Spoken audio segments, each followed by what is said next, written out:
গত পর্বেই তো দেখেছিলাম মিয়ানতাং পোর্সিলেন কমিউনিটিতে যোগ দিতে চায়, আর এটা নিয়ে তার সাথে জিউয়ের তুমুল একটা গন্ডগোল লেগে গিয়েছে। আর এই পর্ব সেখান থেকেই শুরু হয়। মিয়ানতাং নিজের ঘরে শুয়েছিল। জিউ সেখানে এসে বলে, আমি সরি, আমার তোমাকে ওইভাবে বলা উচিত হয়নি। তবে মিয়ানতাং কোনো কথাই বলছিল না। জিউ মিয়ানতাংকে বলে, তুমি যদি আমার সাথে কথা বলতে না চাও ঠিক আছে, আমি চলে যাচ্ছি। মিয়ানতাং তখন জিউকে ডাক দেয় এবং জিউকে বলে, আমি তোমাকে ডিরেক্ট কিছু কথা বলতে চাই।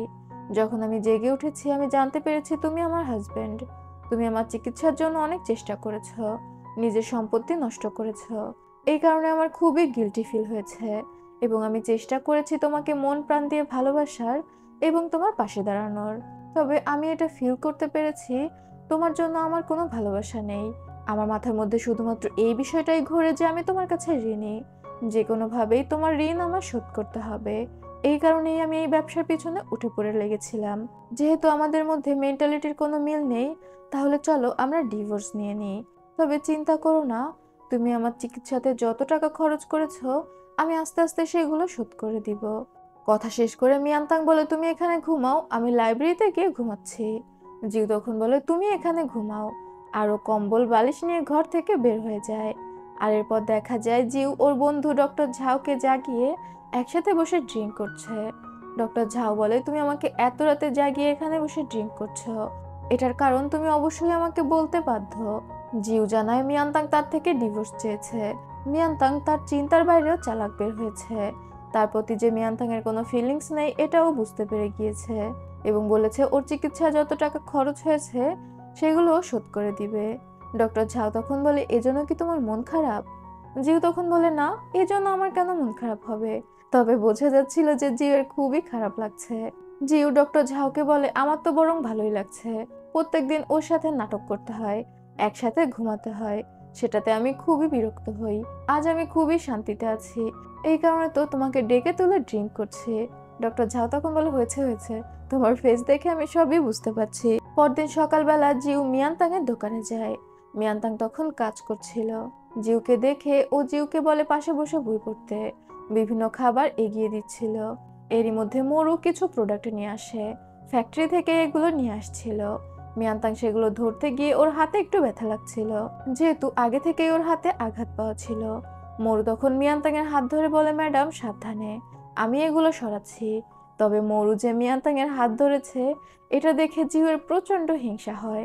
ও এসে মোরুকে বলে, এই তুমি হাত ধরেছো কেন? মোরু তখন ভয়ে মিয়ানতাং এর হাত ছেড়ে দেয়। মিয়ানতাং জিউকে বলে, আমি জানি সকাল সকাল তুমি আমার দোকানে কেন এসেছো। আমি তোমাকে প্রমিস করছি আমি আর কখনোই পোর্সেলেন কমিউনিটিতে যোগ দিতে চাইবো না, গোপনে তাদের সাথে যোগাযোগ করব না। জিউ তখন বলে, ভালো হয় তুমি যদি তোমার প্রমিস মনে রাখো। পরবর্তী সিনে দেখা যায় মিয়ানতাং একটা জমি কিনেছে, যেটা ছিল দূরের একটা গ্রামে এবং একটি মাউন্টেনের পাশ দিয়ে। ন্যানেলি মিয়ানতাংকে জিজ্ঞাসা করছিল, ম্যাডাম আপনি এই জমিটা হঠাৎ করে কেন কিনলেন?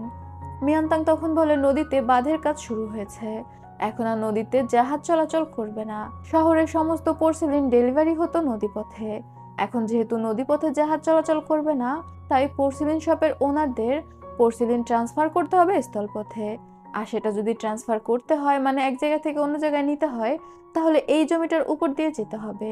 মিয়ানতাং কতটা চালাক চিন্তা করুন। ও এইসব চিন্তা করে আগে থেকে এই জমিটা কিনে নিয়েছে। আর এরপরেই আমরা পোর্সেলিন কমিউনিটির মিটিং দেখতে পাই, যেখানে এই সেম বিষয়টা নিয়ে আলোচনা হচ্ছিল। ওরা চিন্তা করছিল এখন যেহেতু নদী পথে পোর্সেলিন আনতে পারবে না, তাহলে তো স্থলপথই ভরসা। তখনই একজন গার্ড এসে খবর দেয় সুয়াংলিং নামে এক গ্রামে যে জমির উপর দিয়ে তাদের পোর্সেলিন ট্রান্সফার হবে সেটা মিয়ানতাং কিনে নিয়েছে। এটা শুনে সেখানকার সবাই বলতে থাকে যে মিয়ানতাং কত চালাক, তবে সে তো এভাবে জমি কিনে নিতে পারে না, এই জমি তাদেরকে দিয়ে দিতে হবে। এবং তার একজন গার্ডকে পাঠায় মিয়ানতাংকে ডাকার জন্য। তবে ফাংশি ওই গার্ডকে ভিতরে যেতে দেয় না। ও জানায় ওদের ম্যাডাম অসুস্থ, আর সে এখন কোনো পুরুষ মানুষের সাথে দেখা করতে চাচ্ছে না। মানে উল্টে পোর্সেলিন কমিউনিটির অপমান ওদেরকেই করছিল। এই কথা যখন মিস্টার হি জানতে পারে, তখন সে তার বোন মিস ঝেনকে পাঠায়। গত পর্বে আমি এই মেয়েটির ভুল পরিচয় দিয়েছিলাম, এটার জন্য দুঃখিত। ও হচ্ছে মিস্টার হি এর বোন ঝেন। ঝেন যখন মিয়ানতাং এর সাথে দেখা করতে আসে, মিয়ানতাং এমন ভান করে যে সে খুবই অসুস্থ। ঝেন জিজ্ঞাসা করে, আপনি হঠাৎ করে এরকম অসুস্থ কিভাবে হয়ে গেলেন? মিয়ানতাং তখন বলে, এটা তার পুরনো অসুস্থতা, মাঝে মাঝেই বেড়ে যায়। এই কারণে সে সুয়াংলিং নামে গ্রামে একটা জায়গা কিনেছে, যেটা একদম নদী এবং পাহাড়ের পাশে। জায়গাটা খুবই ভালো, আর সেখানে সে তার জন্য ঔষধি গাছ লাগাবে। জেন তখন অবাক হয়ে বলে, তাহলে ওই জমিটা আপনি ঔষধি গাছ লাগানোর জন্য কিনেছেন? মিয়ানতাং তখন বলে, অবশ্যই, ওই জমিটার উপর আমার জীবন নির্ভর করছে। জেন তখন ইতস্তত করছিল জমির বিষয়ে বলার জন্য। মিয়ানতাং বলে, আমি জানি আপনি জমির ব্যাপারে কথা বলতে এসেছেন, তবে পোর্সিলেন কমিউনিটি যদি আমাকে কমিউনিটিতে ঢুকতে দিত, তাহলে আমার চিন্তা অনেকটাই কমে যেত। সেক্ষেত্রে আমার খুব বেশি ওষুধ খাওয়ার প্রয়োজন হতো না। তখন আমি ওই জমিটা পোর্সিলেন কমিউনিটির সবাইকে ব্যবহার করতে দিতে পারতাম। তবে এখন যেহেতু আমার ব্যবসা নিয়ে আমি অনেক টেনশনে আছি, আমি তো বারবার অসুস্থ হয়ে পড়ছি, এই কারণে জমিটা আমার প্রয়োজন। মানে সে ঝেনকে ইনডিরেক্টলি বুঝিয়ে দেয়, ওকে যদি পোর্সিলেন কমিউনিটিতে ঢুকতে দেয়া হয়, তাহলেও ওই জমিটা সবাইকে ব্যবহার করতে দিবে। ঝেন তখন মিয়ানতাংকে পোর্সিলেন কমিউনিটিতে ইনভাইট করে যায়। এদিকে জিউ যখন জানতে পারে মিয়ানতাং অসুস্থ, ও মিয়ানতাংয়ের জন্য খাবার আর ওষুধ নিয়ে বাড়ি ফিরে আসে। তখন ও বাইরে থেকে শুনতে পায় ভিতরে মিয়ানতাং আর ন্যানি লি হাসাহাসি করছে। মিয়ানতাং ন্যানি লিকে বলছে, আপনি তো খুবই ভালো অ্যাক্টর। ন্যানি লি বলছিল, ম্যাডাম, সবকিছু আপনার থেকেই শেখা।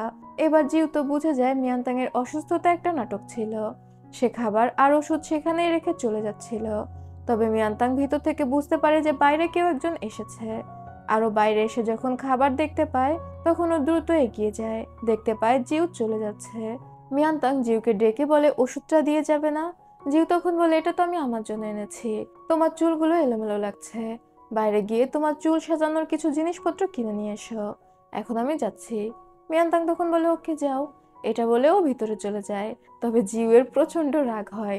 ও চাচ্ছিল মিয়ানতাং ওকে যেতে নিষেধ করুক, আর ও রাগে গজগজ করতে করতে গাড়িতে ফিরে আসে। পরদিন মিয়ানতাং যখন পোর্সেলেন কমিউনিটিতে যায়, গিয়ে দেখতে পায় সেখানে তো কোনো বিজনেসম্যান ছিলই না, বরং তাদের ওয়াইফদের চায়ের আড্ডায় বসানো হয়েছে।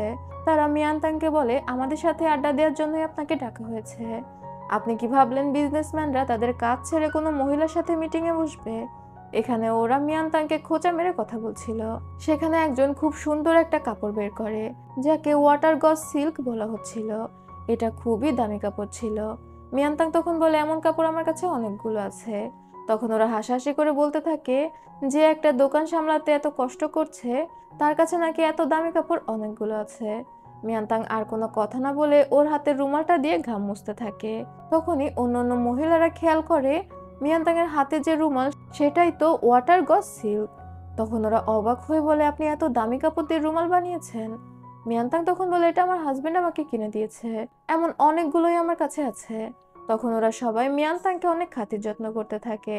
তবে মিয়ানতাংয়ের এই বিষয়টা নিয়ে খুবই সন্দেহ শুরু হয়, কারণ ও তো জানতো জিওর কাছে টাকা নেই। টাকা ইনকামের জন্য জিও দাবা খেলছে, অথচ এত দামি দামি কাপড়, দামি দামি জিনিস জিও কিভাবে মিয়ানতাংকে দিতে পারে? তবে ন্যানি লি এই বিষয়টা বুঝতে পেরে যায়, আর সে জিউকে জানিয়ে দেয় যে ম্যাডাম হয়তো আপনাকে সন্দেহ করছে। সে পোর্সেলিন কমিউনিটি থেকে ফিরে এসে তার ঘরে প্রচুর তল্লাশি করেছে, সব দামি দামি জিনিসপত্র বের করেছে। এরপরে দেখা যায় মিয়ানতাং জিউকে ফলো করতে করতে একটা রেস্টুরেন্টের সামনে আসে। জিউ সেখানে এসেছিল কারোর সাথে দেখা করতে। মিয়ানতাং জিউর ঠিক পাশের রুমে বসেছিল। জিউ কি বলছে এগুলো শুনছিল। মিয়ানতাং সেখানে বসে শুনতে পায় জিউ একজন অফিসিয়ালের সাথে হেসে হেসে কথা বলছে, এবং ইচ্ছা করে তার কাছে খেলায় হেরে যাচ্ছে। আর হেরে যাওয়ার কারণে ওই অফিসার খুশি হয়ে ওকে পুরস্কার দিচ্ছে। এগুলো দেখে মিয়ানতাং এর খুবই খারাপ লাগে। ও কান্না করতে করতে রেস্টুরেন্ট থেকে বের হয়ে আসে। তখনই আমরা বুঝতে পারি এগুলো সবই জিউয়ের প্ল্যান ছিল। ও আগেই বুঝতে পেরেছিল যে মিয়ানতাং ওকে ফলো করছে, এবং একজন গার্ডকে অফিসার সাজিয়ে তার সাথে এমন নাটক করছিল। এরপর জিউ যখন বাড়ি ফিরে আসে, মরু বলে, আপনি একটু সাবধানে ভিতরে যাবেন, ম্যাডাম তো আজ আপনাকে খুব বকাবকি করবে। জিউ তখন বলে, সে আমাকে বকলেই বাকি, আমার কিছু যায় আসে না। আর এরপর জিউ যখন মিয়ানতাং এর কাছে যায়, দেখতে পায় মিয়ানতাং খুব ইমোশনাল হয়ে আছে। সে জিউকে বলে, তুমি গতদিন আমাকে বলছিলে কেন আমার সম্মান নষ্ট করে আমি পোর্সেলেন কমিউনিটিতে যোগ দিতে যাচ্ছি, তাহলে তুমি কি করছো? আমার আগেই বোঝা উচিত ছিল, শুধুমাত্র দাবা খেলে এত টাকা ইনকাম করা যায় না। তুমি ওইসব অফিসারদের তেল দিয়ে নিজেকে ছোট করে টাকা ইনকাম করছো। জিউ কোনো কথা না বলে চুপ করে থাকে। মিয়ানতাং এবার জিউকে বলে, আমি এতদিন ভাবতাম তুমি ফ্যামিলির জন্য কিছুই করছো না, শুধু গায়ে হাওয়া লাগিয়ে ঘুরে বেড়াচ্ছ। কিন্তু আমি এখন বুঝতে পারলাম তুমি আমার মতো এই ফ্যামিলির জন্য সেম ভাবে চিন্তা করো। তুমি এই ফ্যামিলিকে টিকিয়ে রাখার জন্য নিজেকে ছোট করছো, নিজের সম্মানকে বিলিয়ে দিচ্ছ। আমি এতদিন তোমাকে ভুল বুঝেছিলাম। আর এরপরও জিউকে বলে পাস্টে আমাদের সম্পর্ক কেমন ছিল আমার মনে নেই, তবে আমি চাই আমাদের সম্পর্ককে একটা চান্স দিতে। চলো আমরা আমাদের সম্পর্কটাকে নতুন করে শুরু করি। জিউ তো মিয়ানতাং এর এসব কথা শুনে হতভম্ব হয়ে যায়। আরও মিয়ানতাং এর হাত ধরে বলে অবশ্যই, তুমি চাইলে আমরা আমাদের সম্পর্কটাকে নতুন ভাবে শুরু করতে পারি।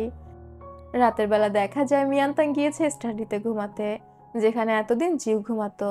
আর জিউ স্টাডি থেকে নিজের রুমে ফিরে এসেছে। তবে দুইজনই গিয়ে সেখানে কাউকে দেখতে পায় না। আর তারা যখন ফিরে আসছিল দুইজনের তো দেখা হয়ে যায়। ওরা বুঝতে পারে যে ওরা একে অপরের রুমে গিয়েছিল একে অপরের খোঁজে। তখন মিয়ানতাং বলে আমি তোমার জন্য বেড তৈরি করছি। আর দুইজন একসাথে ঘুমাতে চলে যায়। এরপরেই দেখা যায় মিয়ানতাং তার একটি প্লেটের ডিজাইন করেছে, যেটা ছিল ঘাসফড়িং এর ছবি। এই ছবিটা নিয়েই কিন্তু ও একজন আর্টিস্টের কাছে গিয়েছিল।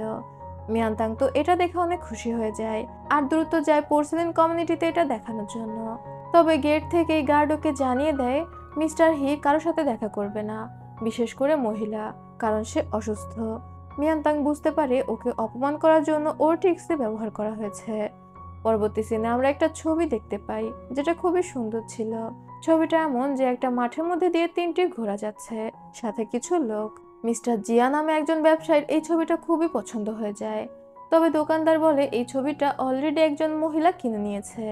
তবে জিয়ার খুবই পছন্দ হয়ে যায় এবং বলে যে এই কিনে নিক, এটা যেহেতু আমার পছন্দ হয়েছে আমি নিব। দোকানদার তখন বলে আপনি তাহলে ওই মহিলার সাথে ডিরেক্ট কথা বলুন, আমি আপনাদের দেখা করিয়ে দেওয়ার ব্যবস্থা করছি। মিস্টার জিয়া তাতেই রাজি হয়ে যায়। মিস্টার জিয়া ছিল পোর্সেলেন কমিউনিটির সেকেন্ড লিডার, ফার্স্ট লিডার হচ্ছে মিস্টার হি। এরপর আমরা পোর্সেলেন কমিউনিটির থার্ড লিডারের ওয়াইফকে দেখতে পাই। সে একটা কাপড়ের দোকানে যায় কাপড় কিনতে। মিয়ানতাং সেখানে আসে এবং বলে ওই কাপড়টাও নিতে চায়। ওই মহিলা তখন মিয়ানতাংকে পিঞ্চ মেরে বলে পোর্সেলেন কমিউনিটিতে যোগদান করার জন্য তো তুমি পাগল হয়ে গিয়েছো, তার মানে তোমার ব্যবসা তো ভালো চলছে না, অথচ এসেছো এত দামি কাপড় কিনতে। মিয়ানতাং উল্টে বলে এখন তো পোর্সেলেন ট্রান্সপোর্ট বন্ধ, আপনাদের ব্যবসাও তো ভালো যাচ্ছে না, তাহলে আপনি এত দামি কাপড় কিভাবে কিনতে পারবেন? আর তাছাড়া আমি আপনাদের পোর্সেলেন কমিউনিটির জন্য বসে নেই। একজন বিজনেসম্যান আজই আমার সাথে দেখা করতে আসছে, আমি এখন যাচ্ছি তার সাথে দেখা করতে, ব্যবসার ব্যাপারে কথা বলতে। এটা বলে মিয়ানতাং সেখান থেকে বের হয়ে যায়। তবে এটা ছিল একটা ট্র্যাপ, যে ট্র্যাপটা ওই মহিলা খেয়ে নেয়। সে মিয়ানতাংকে ফলো করতে থাকে এটা দেখার জন্য যে কোন ব্যবসায়ী মিয়ানতাং এর সাথে কথা বলছে। এরপরে দেখা যায় মিয়ানতাং মিস্টার জিয়ার সাথে দেখা করে। মিস্টার জিয়া তখন রুডলি বলে আপনি আমার সাথে দেখা করার জন্য ভালো ট্রিক্স ব্যবহার করেছেন, আমি আপনার সাথে একটা কথা বলতে চাই না। মিস্টার জিয়া বের হয়ে যেতে চাচ্ছিল। মিয়ানতাং তখন বলে আমি আপনার সাথে ব্যবসা নিয়ে কোনো কথা বলবো না, চলুন আপনাকে ছবিটার অর্থ বুঝিয়ে দিই। এরপর ছবিটার সামনে টানিয়ে মিয়ানতাং ছবিটার অর্থ বুঝিয়ে দেয়, যেখানে বলা হচ্ছিল দেখুন এই লোকগুলো তিনটি ঘোড়া নিয়ে যাচ্ছে, যার একটা তো লিডার ঘোড়া, একটা খুবই ইয়াং। এখন এই লোকগুলো যদি কোনো সমস্যায় পড়ে তাহলে ওরা কোন ঘোড়াটিকে খেয়ে ফেলবে? মিস্টার জিয়া কৌতূহলী হয়ে জিজ্ঞাসা করে কোন ঘোড়াটাকে। মিয়ানতাং তখন বুঝিয়ে বলে লিডার ঘোড়াটাকে তো তারা খেতে পারবে না, কারণ ওই ঘোড়াটাই ডিরেকশন লিড করছে। আর সবচেয়ে ইয়ং ঘোড়াটাকে ওরা খেতে পারবে না, কারণ সেটা শক্তিশালী এবং পরিশ্রমী। তাহলে ওরা কোন ঘোড়াটাকে খাবে? মাঝে যে ঘোড়াটা রয়েছে, মানে সেকেন্ড লিড যে ঘোড়াটা, সে সবচেয়ে বেশি ভার বহন করে, তবে সমস্যায় পড়ে তাকেই খেয়ে ফেলতে হবে, এছাড়া তো আর কোনো উপায় নেই। মিয়ানতাং এটা দিয়ে বোঝাচ্ছিল সে তো সেকেন্ড লিডার, এখন যেহেতু সমস্যা সামনে এসেছে ফার্স্ট লিডারের কিছুই হবে না। যারা পরে ছোট ব্যবসা শুরু করেছে, ব্যবসা এখনো ছোট আছে, তাদেরও খুব একটা লস হবে না, লস হবে মিস্টার জিয়ার, কারণ সে তো খুব পুরনো ব্যবসায়ী, তার অনেক টাকা জিনিসপত্র গোডাউনেই পড়ে থাকবে, সব পর্যন্ত পৌঁছাতে পারবে না। মিস্টার জিয়া মিয়ানতাং এর হিন্টসটা বুঝতে পারে আর সে মিয়ানতাং এর বুদ্ধির প্রশংসা করে। মিয়ানতাং সেই ছবিটা মিস্টার জিয়াকে উপহার দিয়ে দেয় আর তারপর সেখান থেকে বের হয়ে যায়। তবে ওই যে মহিলা থার্ড লিডারের ওয়াইফ, ও তো বাইরে বসে সবকিছু শুনে ফেলে। ও গিয়ে ওর হাজবেন্ডকে এই বিষয়টা বলে দেয়। আর এরপরেই দেখা যায় মিয়ানতাং তার জায়গা দিয়ে একটা গাড়ি পাস করে, যেটাকে ও মিস্টার জিয়ার নামে পাস করছিল। আর এই খবরটা পোর্সেলেন কমিউনিটিতেও এসে যায়। সবাই কানাঘুষা করতে থাকে মিস্টার জিয়া গোপনে মিয়ানতাং এর সাথে যোগাযোগ করেছে এবং তার পোর্সেলিনের জিনিসপত্র ট্রান্সপোর্ট করেছে। এবার সমস্ত ব্যবসায়ীরা গোপনে গোপনে মিয়ানতাংয়ের সাথে যোগাযোগ করতে থাকে। মিয়ানতাংকে উপহার দিয়ে মিয়ানতাংয়ের সাথে হাত মিলিয়ে নেয়, যাতে করে মিয়ানতাং তাদের গাড়িও মিয়ানতাংয়ের জায়গা দিয়ে আসতে দেয়। এতে করে পোর্সেলেন কমিউনিটির মধ্যে ভাঙন ধরে যায়, যেটা জানতে পেরে মিস্টার হি এর বাবা তো প্রচন্ড রেগে যায়। সে মিস্টার হিকে খুবই বকাবকি করে আর তারপর সম্পূর্ণ বিজনেস ওর বোন ঝেনকে দিয়ে দেয়, কারণ মিস্টার হি এর উপর সে আর ভরসা করতে পারছিল না। এই কারণে তো মিস্টার হি প্রচন্ড রেগে যায়, আরও মিয়ানতাংয়ের বাড়িতে এসে চিল্লাচিল্লি করতে থাকে। তখন জিউ বের হয়ে আসে। মিস্টার হি এগিয়ে এসে বলে, তুমি নিশ্চয়ই মিয়ানতাংয়ের হাজবেন্ড। তুমি কি আসলে পুরুষ মানুষ? তোমার বউ বাইরে দিয়ে ঘুরে বেড়ায়, না জানি কত পরপুরুষের সাথে কথা বলে, তোমার কি একটু খারাপ লাগে না? জিউ তখন বলে, আমি আমার ওয়াইফকে বিশ্বাস করি, আর ও যা করছে তাতে আমার সম্পূর্ণ সাপোর্ট আছে। মিস্টার হি তখন বলে, তুমি অযোগ্য বলে নিজের বউকে দিয়ে ব্যবসা করে খাচ্ছ। মিস্টার হি চিৎকার করে বলছিল, কোথায় তোমার বউ? ওকে বের করো, আমি ওর সাথে কথা বলতে চাই। জিউ তখন মিস্টার হি এর হাত মুচড়ে ধরে বলে, ওকে যদি অসম্মান করে আর একটা কথা বলেছো, তোমার এই হাত তোমার শরীর থেকে আলাদা করে ফেলবো। তখনই মিয়ানতাং এসে মিস্টার হি এর মুখে কালি ছুঁড়ে মারে। জিউ মিয়ানতাং এর হাত ধরে ওর পিছনে লুকিয়ে ফেলে। মিস্টার হি বুঝতে পারে এখানে ওর আর কোনো কথা চলবে না। ও তখন সেখান থেকে বের হয়ে আসে। আশেপাশের লোকজন জড়ো হয়ে গিয়েছিল, যারা মিস্টার হিকে দেখে হাসাহাসি করছিল। এরপরে আর কি, এত স্ট্রাগলের পর মিয়ানতাং অফিসিয়ালি পোর্সেলিন কমিউনিটিতে যোগদান করতে পারে। আর মিয়ানতাং এর তৈরি করা ঘাসফড়িং এর প্রিন্টওয়ালা সেই প্লেটগুলো দেখে সবাই তো মুগ্ধ হয়ে যায়। সবাই মিয়ানতাং এর ট্যালেন্টের প্রশংসা করতে থাকে। পরবর্তী সিনে দেখা যায় লুয়েন কিনঝৌ নামে একটা জায়গাতে এসেছিল। এটা লিংকুয়ান শহরের পাশের শহর। লুয়েন এখানে এসেছিল মিয়ানতাং এর উপর একটু নজর রাখার জন্য। সে ডিরেক্ট লিংকুয়ান শহরে যেতে পারে না, কারণ লিংকুয়ান শহরের জেনারেল হচ্ছে লর্ড হুয়াইয়াং, মানে জিউ। আর সে জিউয়ের এলাকার মধ্যে যেতে চাচ্ছিল না। লুয়েন এখানে এসে একটা রেস্টুরেন্টে থাকতে শুরু করে। লুয়েনের মেড ইয়ান সেখানে এসে দাঁড়ায়। লুয়েন তাকে জিজ্ঞাসা করে সে লুয়েনকে না জানিয়ে কেন মিয়ানতাং এর আশেপাশে গিয়েছিল। আমরা কিন্তু গত পর্বেই দেখেছি এই মেয়েটি মিয়ানতাং এর আশেপাশে ছিল। ইয়ান তখন বলে সে মিয়ানতাং এর খোঁজ নিতে গিয়েছিল, এবং সে খোঁজ নিয়ে এসেছে মিয়ানতাং নতুন করে বিয়ে করেছে সাধারণ একজন ব্যবসায়ীকে, আর তার সাথে মিয়ানতাং বেশ সুখেই আছে। এটা শুনে লুয়েন অনেকটা কষ্ট পায়। ইয়ান তখন বলে সে যদি অন্য কাউকে বিয়ে না করত, আমি যে কোনোভাবে তাকে ফিরিয়ে আনার চেষ্টা করতাম, কিন্তু এখন তো সে অন্য কাউকে বিয়ে করেছে এবং মনে হচ্ছে সে ওই লোকটিকে ভালোবাসে। লুয়েন তখন বলে সে আমাকে ভুল বুঝে অভিমান করে চলে গিয়েছে। সে বলে গিয়েছিল সে আমার সাথে আর কোনো সম্পর্ক রাখতে চায় না। তাহলে সে বিয়ে না করলেও তুমি কিভাবে তাকে ফিরিয়ে আনতে? এবার ইয়ান লুয়েনকে বলে, ইয়ং মাস্টার ভুলে যাবেন না, আমাদের আরো বড় কাজ রয়েছে। মিয়ানতাংই একমাত্র লক্ষ্য না। লুয়েন আর কোনো কথা বলে না। পরবর্তী সিনে দেখা যায় মিয়ানতাং আর জিউ বসে খাবার খাচ্ছিল। মিয়ানতাং জিউয়ের জন্য স্পেশাল একটা রেসিপি তৈরি করেছে, যেটা কাঁকড়া দিয়ে তৈরি করা হয়েছিল, আর জিউয়ের এটা খেতে খুবই ভালো লাগে। তখনই বাইরে থেকে ডক্টর ঝাও ডাকতে থাকে। জিউ যেহেতু ডক্টর ঝাওয়ের সাথে দেখা করা পছন্দ করে না, তাই মিয়ানতাং সেখান থেকে উঠে ভিতরের ঘরে চলে যায়। দেখা যায় ডক্টর ঝাও মিয়ানতাং এর জন্য কাঁকড়া নিয়ে এসেছে, আর সে সেখানে এসে জিউকে জিজ্ঞাসা করে মিয়ানতাং কোথায়। জিউ তখন বলে, এত রাতে তুমি তার খোঁজে কেন এসেছো? মিয়ানতাং হয়তো কাঁকড়া পছন্দ করত, আর ডক্টর ঝাও কাঁকড়া পেয়ে সেগুলো নিয়ে এসেছিল। জিউয়ের তো এগুলো শুনে খুবই হিংসা হচ্ছিল। ডক্টর ঝাও সেখানে বসে একটু খাবার খেয়ে বলে, এটা তো খুবই টেস্টি। জিউ তখন দ্রুত ওই প্লেটটা নিয়ে নেয় আর খেতে শুরু করে। ডক্টর ঝাও বলে, আমাকে একটু দাও। জিউ বলে, এটা মিয়ানতাং আমার জন্য তৈরি করেছে। ঝাও বলে, তোমার জন্য তৈরি করেছে তো কি হয়েছে, আমার সাথে শেয়ার করো। জিউ তখন বলে, টেবিলে যা খাবার আছে অন্য কিছু খাও, এটা তোমার সাথে শেয়ার করতে পারবো না। তবে ঝাও জিউয়ের সাথে তর্ক করছিল। জিউ তখন ন্যানি লিকে ডেকে বলে, আমাদের খাওয়া শেষ, এগুলো পরিষ্কার করে ফেলো। ডক্টর ঝাও তখন রেগে সেখান থেকে বের হয়ে যায়। তবে জিউয়ের এই জেলাসি ন্যানি লিয়ে চোখ এড়ায় না। সে ভয়ে ভয়ে জিউকে জিজ্ঞাসা করে, আপনি কি মিয়ানতাং এর প্রেমে পড়ে গিয়েছেন? জিউ তখন বলে, না, একদমই না, আমি কেন তার প্রেমে পড়বো? ন্যানি লি বলে, তাহলে আপনি ব্যবসায় তাকে সাহায্য করছেন কেন? জিউ তখন বলে, আমি চাচ্ছি সে কিছু টাকা ইনকাম করে নিক, কারণ এই খেলা যখন শেষ হয়ে যাবে তখন তো তাকে একা একা বাঁচতে হবে। সে যদি কিছু টাকা ইনকাম করে নেয় তাহলে তার জীবন সহজ হবে। ন্যানি লি তখন সেখান থেকে চলে যায়। রাতের বেলা দেখা যায় মিয়ানতাং কম্বল গায়ে দিয়ে শুয়ে আছে। জিউ এসে জিজ্ঞাসা করে, তুমি এভাবে শুয়ে আছো কেন? মিয়ানতাং তখন কম্বলটা নিজের গা থেকে সরায়। ও খুবই ছোট একটা ড্রেস পরেছিল, তবে মিয়ানতাংকে খুবই সুন্দর লাগছিল, জিউ তো তার চোখই সরাতে পারছিল না। মিয়ানতাং ইচ্ছা করে এটা করেছিল যাতে জিউ তার কাছে আসে, তবে জিউ কোনোভাবে নিজেকে কন্ট্রোল করে মিয়ানতাং এর গায়ে কম্বলটা দেয় আর দৌড়ে সেখান থেকে বের হয়ে যায়। বেচারা। পরদিনই দেখা যায় জিউয়ের কাছে খবর চলে আসে লুয়েন কিং জুতে প্রবেশ করেছে। জিউ তখন মনে মনে চিন্তা করে লুয়েন প্রচন্ড চালাক, সে লিংকনে প্রবেশ না করে কিং জুতে প্রবেশ করেছে। আর সেটা ছিল জেনারেল শি এর এলাকা, সেখানে লর্ড হুয়ায়াং কিছুই করতে পারবে না। তবে কিছু করতে পারবে না এটা ভাবলে তো হবে না, ও অনেক বছর ধরে প্ল্যান করছিল লুয়েনকে ধরার। আর তাই জিউ ইচ্ছে করে মিয়ানতাংকে নিয়ে কিং ঝুতে চলে যায়। সেখানে সে মিয়ানতাং এর সাথে বাইরে ঘোরাঘুরি করতে থাকে এবং মিয়ানতাং এর সাথে অনেক ভালো সময় কাটায়। তবে মিয়ানতাং সবকিছু মন থেকে করলেও জিউ ইচ্ছে করে মিয়ানতাং এর সাথে নাটক করছিল, কেননা ও খেয়াল করেছিল লুয়েন দূর থেকে দেখছে। আর লুয়েন ওদেরকে একসাথে দেখে তো প্রচন্ড জেলাস ফিল করছিল।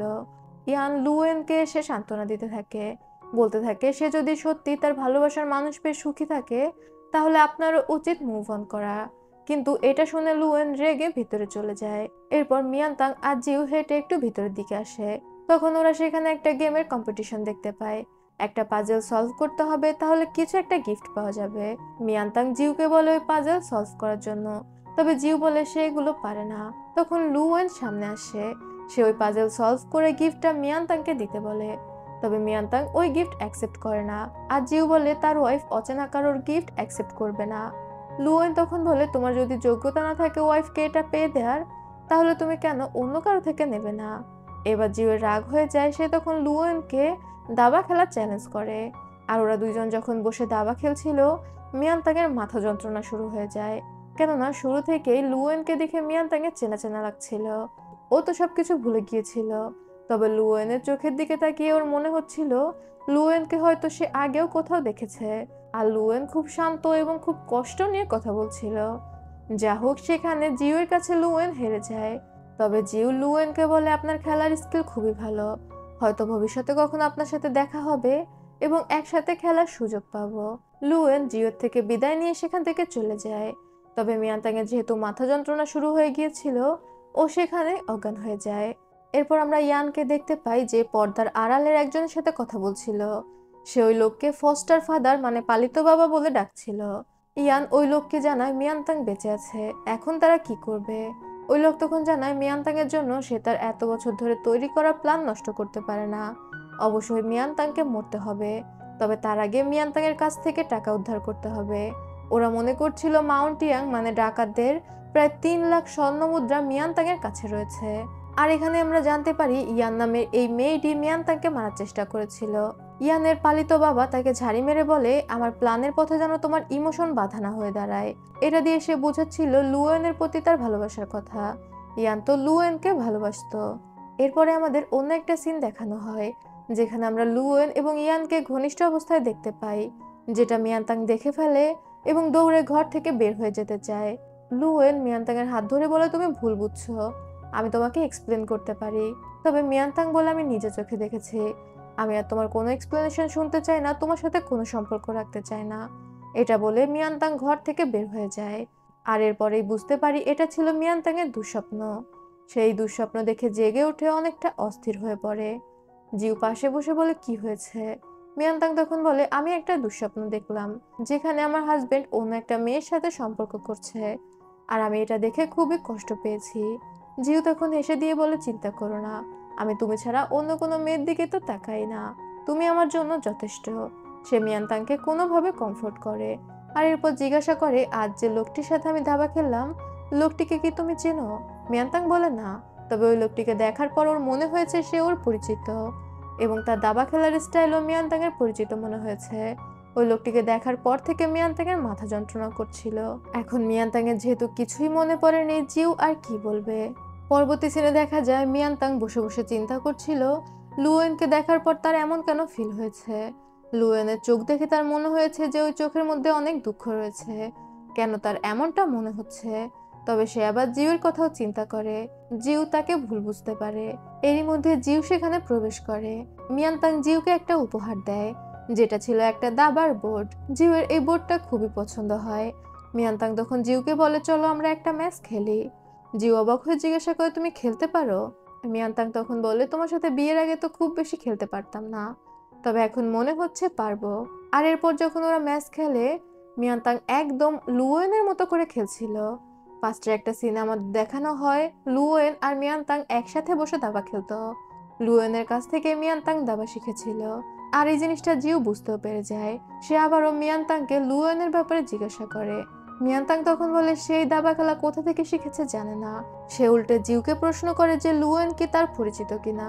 জিউ তখন মিয়ানতাংকে বলে, তুমি সুস্থ থাকাকালীন ওই ছেলেটা তোমাকে বারবার প্রপোজ করতো, কিন্তু তুমি সবসময় তাকে রিজেক্ট করে দিয়েছো। আসলে আমাদের বৈবাহিক সম্পর্ক অতটাও ভালো ছিল না। সেই সুযোগে ওই ছেলেটা তোমার কাছে আসার চেষ্টা করতো। মানে জিউ মিয়ানতাংকে ভুলভাল একটা কিছু বুঝিয়ে দেয়। মিয়ানতাং তখন আবারও জিউকে বলে, পাস্টে যা কিছু হয়েছে বাদ দাও। আমি যদি কোনো ভুল করে থাকি, তাহলে তুমি চাইলে আমাকে ডিভোর্স দিতে পারো। আমি চাই না তুমি কষ্ট নিয়ে আমার সাথে সংসার করো। তবে তুমি যদি চাও আমার পাস্ট মাফ করে দিতে, তাহলে আমরা সুখে শান্তিতে সংসার করতে পারি। রাতের বেলা মিয়ানতাং আর জিউ যখন শুয়েছিল, মিয়ানতাং জিউর হাতে একটা কাটা দাগ লক্ষ্য করে, যেটা আমরা ড্রামার শুরুর সিনে দেখেছিলাম। তীর লেগে হাত কেটে গিয়েছিল। মিয়ানতাং জিজ্ঞাসা করে, তোমার হাত কিভাবে কাটলো? জিউ তখন বলে, আমি এক তীরন্দাজের সাথে দাবা খেলেছিলাম। জিউ তখন বলে, আমি একবার এক তীরন্দাজের সাথে দাবা খেলে হেরে গিয়েছিলাম। সেখান থেকে আমার এই হাত কেটে গিয়েছে। আর এরপর থেকে সে আমার চিরশত্রুতে পরিণত হয়েছে। মিয়ানতাং তখন জিউকে সান্ত্বনা দেয়। আর তারপর জিউর হাত ধরে বলতে থাকে, তুমি কষ্ট পেও না, তোমাকে আর বেশি দিন দাবা খেলতে হবে না। আমার ব্যবসাটা আস্তে আস্তে ভালোর দিকে আগাচ্ছে। যদি এই ব্যবসাটা বড় হয়ে যায়, তাহলে দোকানের জন্য একটা কর্মচারী রেখে দিব। আর আমরা একটা নৌকা ভাড়া করে উত্তর দক্ষিণ পূর্ব পশ্চিম সব দিকে ঘুরে বেড়াবো। আমাদের বাচ্চা কাচ্চা হবে, তাদেরকে নিয়ে আমরা খুব সুখে শান্তিতে সংসার করব। এগুলো যখন মিয়ানতাং বলছিল, জিউ মুগ্ধ হয়ে মিয়ানতাংকে দেখছিল। মিয়ানতাং কথা বলতে বলতে জিউয়ের কাঁধের উপরে ঘুমিয়ে যায়। জিউ তখন মিয়ানতাংকে বিছানায় শুইয়ে দিয়ে বের হয়ে আসে। আর ওর সৈন্যদের সাথে পুরো প্ল্যান করে নেয় লুয়েন যেখানে আছে ওই বাড়ি ঘেরাও করার এবং লুয়েনকে গ্রেফতার করার। পরদিন সকালে জিউ তার সৈন্যদের নিয়ে লুয়েনের বাড়ি ঘেরাও করে ফেলে এবং লুয়েনকে বের হয়ে এসে স্যারেন্ডার করতে বলে। তবে লুয়েন ভিতরে বসে আরামসে চা খাচ্ছিল, যেন কিছুই হয়নি। জিউ চিৎকার করে বলে, তোমার পালানোর আর কোনো পথ নেই। আমি 3টি দরজাতেই আমার সৈন্যদের পাহারায় রেখে দিয়েছি। লুয়েন তখন বলে, তোমার কেন মনে হলো যে আমি পালাবো? তোমার কেন মনে হলো যে আমার আর কোনো পথ নেই? জিউ তখন তার সৈন্যদের বলে, ভিতরে গিয়ে ওকে গ্রেফতার করে নিয়ে এসো। ঠিক সেই সময় জেনারেল শি এসে সবাইকে থামিয়ে দেয়। সে গিয়ে সে বলে সে রানীর কাছ থেকে আদেশনামা নিয়ে এসেছে। জিউ তখন বলে সে এই আদেশনামা পরে শুনবে। এখন সে আগে লুয়েনকে অ্যারেস্ট করবে, কারণ লুয়েন মানে মাউন্ট ইয়াং এর ডাকাতদের দায়িত্ব তার। জেনারেল শি তখন বলে, অবশ্যই আগে তার রানীর আদেশনামা শুনতে হবে। এবার জিউ বাধ্য হয়ে রানীর আদেশনামা শোনে, যেখানে রানী বলে দিয়েছিল লুয়েন অলরেডি জেনারেল শি এর কাছে স্যারেন্ডার করে দিয়েছে এবং সে শান্তি চুক্তিতে সাইন করেছে।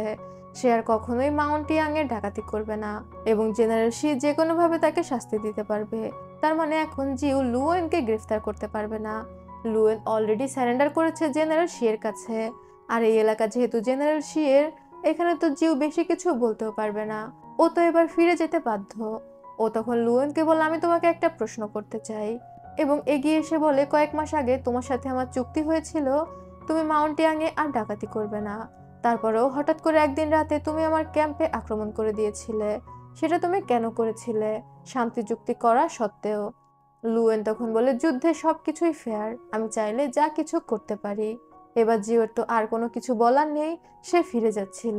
লুয়েন তখন ডাক দিয়ে বলে, তোমার কাছে আমার একটা মূল্যবান জিনিস রয়েছে, যাকে আমি ভালোবাসি। সে এখন একজন সাধারণ মহিলা। আশা করি তুমি ইনোসেন্টদের কোনো শাস্তি দাও না। মানে মিয়ানতাং এর কথা বলছিল আর কি। জিউ কোনো কথা না বলে সেখান থেকে বের হয়ে যায়। এদিকে মিয়ানতাং কিংজো শহরেও তার পোর্সিলেনের ব্যবসা জমজমাট করে ফেলেছিল। ও একদিনে বেশ কয়েকটা স্বর্ণ মুদ্রা আয় করে ফেলেছে আর খুশি মনে হোটেলে ফিরে আসে। ওরা তো এখনো কিংজোতে ছিল। তবে ও এসে দেখতে পায় মরু সেখানে দাঁড়িয়ে আছে। মরুকে জিজ্ঞাসা করে জিউ কোথায়। মরু প্রথমে বলতে চাচ্ছিল না, পরে বলে আজ মাস্টার একজনের কাছে দাবা খেলায় হেরেছে। তার মন খারাপ, সে বাড়ির পেছনে দাঁড়িয়ে আছে আর সে একা থাকতে চায়। তবে মিয়ানতাং জিউয়ের কাছে যায় আর জিউকে সান্ত্বনা দেওয়ার চেষ্টা করে হেরে যাওয়ার জন্য। জিউ তখন বলে, তোমাকে আমি বলেছিলাম না আমার একজন শত্রু রয়েছে, যার কারণে আমার হাত কেটে গিয়েছিল। আজ আমি তার সাথে এক ম্যাচ দাবা খেলেছি। মিয়ানতাং তখন অবাক হয়ে জিজ্ঞাসা করে, তুমি কি তার সাথে হেরেছো? জিউ তখন বলে, আমি সম্পূর্ণ প্ল্যানের সাথে দাবা খেলতে নেমেছিলাম। আমি তার গুটি সব দিক থেকে আটকে ফেলেছি। তার পালিয়ে যাওয়ার কোনো উপায় নেই, শুধুমাত্র একটা গুটি বাকি ছিল। ঠিক সেই সময় আমার অপোনেন্ট তার গুটিটি ফেলে দিয়ে সেখান থেকে চলে যায়, খেলাটাকে অসম্পূর্ণ রেখে। মিয়ানতাং তখন বলে, সে তো তাহলে একটা কাপুরুষ। সে হেরে যাওয়ার ভয়ে খেলাটাকে সম্পূর্ণ করেনি। তোমার তার জন্য মন খারাপ করার কিছুই নেই। জিউ এবার মিয়ানতাংকে বলে, তুমি যেহেতু আমাকে সান্ত্বনা দেওয়ার জন্য এসেছই, তাহলে তুমি আরেকটা প্রশ্নের উত্তর দাও। আমার অপোনেন্ট তো তার গুটি ফেলে দিয়েছে, কিন্তু আমার হাতে তো একটা গুটি রয়েছে। এই গুটিটা আমি কি করব? মিয়ানতাং তখন বলে, এই গুটি যদি তোমাকে যন্ত্রণা দিয়ে থাকে, তাহলে এই গুটি ফেলে দেওয়াই ভালো। অপোনেন্ট তার গুটি ফেলে দিয়ে চলে গিয়েছে, তার মানে সে হেরে গিয়েছে। এমনিতেও তুমি জিতে গিয়েছো। এখন এই গুটির তো তোমার কাছে কোনো মূল্য থাকার কথা না, তাই সেটাকে ফেলে দেওয়াই ভালো। জিউ তো মিয়ানতাং এর কথা বলছিল, আর মিয়ানতাং না জেনেই ওকে ফেলে দেওয়ার পরামর্শ দিয়ে দিয়েছে। পরবর্তী সিনে দেখা যায় লুয়েন জেনারেল শিকে ধন্যবাদ দিচ্ছে। জেনারেল শি তখন বলে, এটা কোনো বিষয় না, আমাদের মধ্যে যা চুক্তি হয়েছে সেটা মনে রাখলেই হবে। লুয়েন আবারও জেনারেল শিকে ধন্যবাদ দেয়। এদিকে ন্যানি লি জিউকে জিজ্ঞাসা করছিল, লুয়েনের বিষয়টা তো সমাধান হয়ে গিয়েছে। এখন যেহেতু লুয়েন স্যারেন্ডার করে দিয়েছে এবং কথা দিয়েছে ও আর ডাকাতি করবে না, তাহলে এখন মিয়ানতাংকে নিয়ে জিউ কি করবে? ওকে কি লুয়েনের কাছে দিয়ে দিবে? জিউ তখন বলে, এটাই তো করা উচিত। লুয়েনের বউ লুয়েনের কাছেই তো দিয়ে দেওয়া উচিত। নানি লি এবার জিউকে অনুরোধ করে মিয়ানতাংকে লুয়েনের কাছে ফেরত না দিতে। নানি লি জিউকে বলে, মিয়ানতাং অনেক ইনোসেন্ট একটা মেয়ে। সে তার বিয়ের আগে বিয়ের সুখ হারিয়েছে, ডাকাতদের ডেরাতে না জানি কত অত্যাচার সহ্য করেছে, আর মুমূর্ষু অবস্থায় সেখান থেকে বের হয়ে এসেছে। আবারও আপনি তাকে ওই বিপজ্জনক জায়গায় যেতে দিবেন? এটা শুনে জিউ একটু টেনশনে পড়ে যায়। এমনিতেও তো ও মিয়ানতাংকে দিতে পারতো না। এরপর মিয়ানতাং ঘুমাচ্ছিল আর জিউ বসে বসে চিন্তা করছিল ওর কি মিয়ানতাংকে সব সত্যি কথা বলে দেওয়া উচিত কিনা। তখনই মিয়ানতাং জেগে ওঠে। জিউ মিয়ানতাং এর জন্য এক কাপ চা নিয়ে আসে আর জিজ্ঞাসা করে, তুমি কখন ক্লাবে যাবে, মানে দাবা খেলার জন্য? জিউ তখন বলে, আমার আজ খেলতে মন চাচ্ছে না, আমি চলো তোমার সাথে বিজনেসে সাহায্য করছি। মিয়ানতাং তখন বলে, কোনো দরকার নেই, চলো আজ আমি তোমাকে সঙ্গ দিচ্ছি। এরপর জিউ আর মিয়ানতাং একটা লেকের পাড়ে ঘুরতে যায়। মিয়ানতাং সেখানে দাবার গুটিগুলোকে পুকুরের মধ্যে ফেলে দিচ্ছিল এবং জিউকে উৎসাহ দিচ্ছিল দাবার গুটির সাথে সাথে জিউয়ের খারাপ লাগাগুলো ফেলে দিতে। তারা সেখানে ওই গুটি ফেলা নিয়ে প্রতিযোগিতা করছিল। খুব সুন্দর একটা বিকেল। জিউ ইমোশনাল হয়ে মিয়ানতাংকে জড়িয়ে ধরে। যদিও মিয়ানতাং বুঝতে পারে না জিউ কেন জড়িয়ে ধরলো, তবে মিয়ানতাংয়েরও খুবই ভালো লাগছিল জিউয়ের সাথে সময় কাটাতে। মিয়ানতাং জিউকে বলে, জীবন খুবই ছোট, জীবনের মেঘগুলো সরিয়ে চলো জীবনটাকে নতুন করে শুরু করি, নতুন করে ভালোভাবে বেঁচে থাকি। জিউ এটা শুনে মুচকি হাসে। এরপর ওরা সিদ্ধান্ত নেয় পরদিনে ওরা লিংকন শহরে ফিরে যাবে। তবে এরপর আমাদের লুয়েনকে দেখানো হয় এবং ও জেনারেল শি এর কথা চিন্তা করছিল।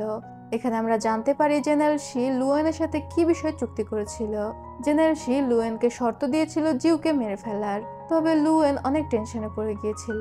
সে ভাবছিল সে জিউকে মারবে কিনা। তবে সে যেহেতু চুক্তিতে সাইন করেছে, তার তো যেতেই হবে। লুয়েন এমনিতে জিউকে ফলো করে, তবে অর্ধেকটা পথ গিয়ে সেখান থেকে ফিরে আসে এবং জেনারেল শি এর কাছে ক্ষমা চায় জিউকে মারতে না পারার জন্য। জেনারেল শি তখন বলে, কোনো বিষয় না, সামনেই তোমার বিয়ে, বিয়ের জন্য প্রস্তুতি নাও। এরপর আমাদের কিছু মেয়েকে দেখানো হয় যারা পড়াশোনা করছিল। একটু পর মেয়ের কিছু জুয়েলারি এনে সামনে রাখে আর ওই মেয়েদের বলে নিজেদের ইচ্ছা মতো চয়েস করে নিতে। তখন বাচ্চা মেয়েগুলো আগে দৌড়ে আসে চয়েস করার জন্য, কিন্তু সেখানে বড় দুইটা মেয়ে ছিল যাদেরকে দেখে মোটেও ভালো লাগছিল না।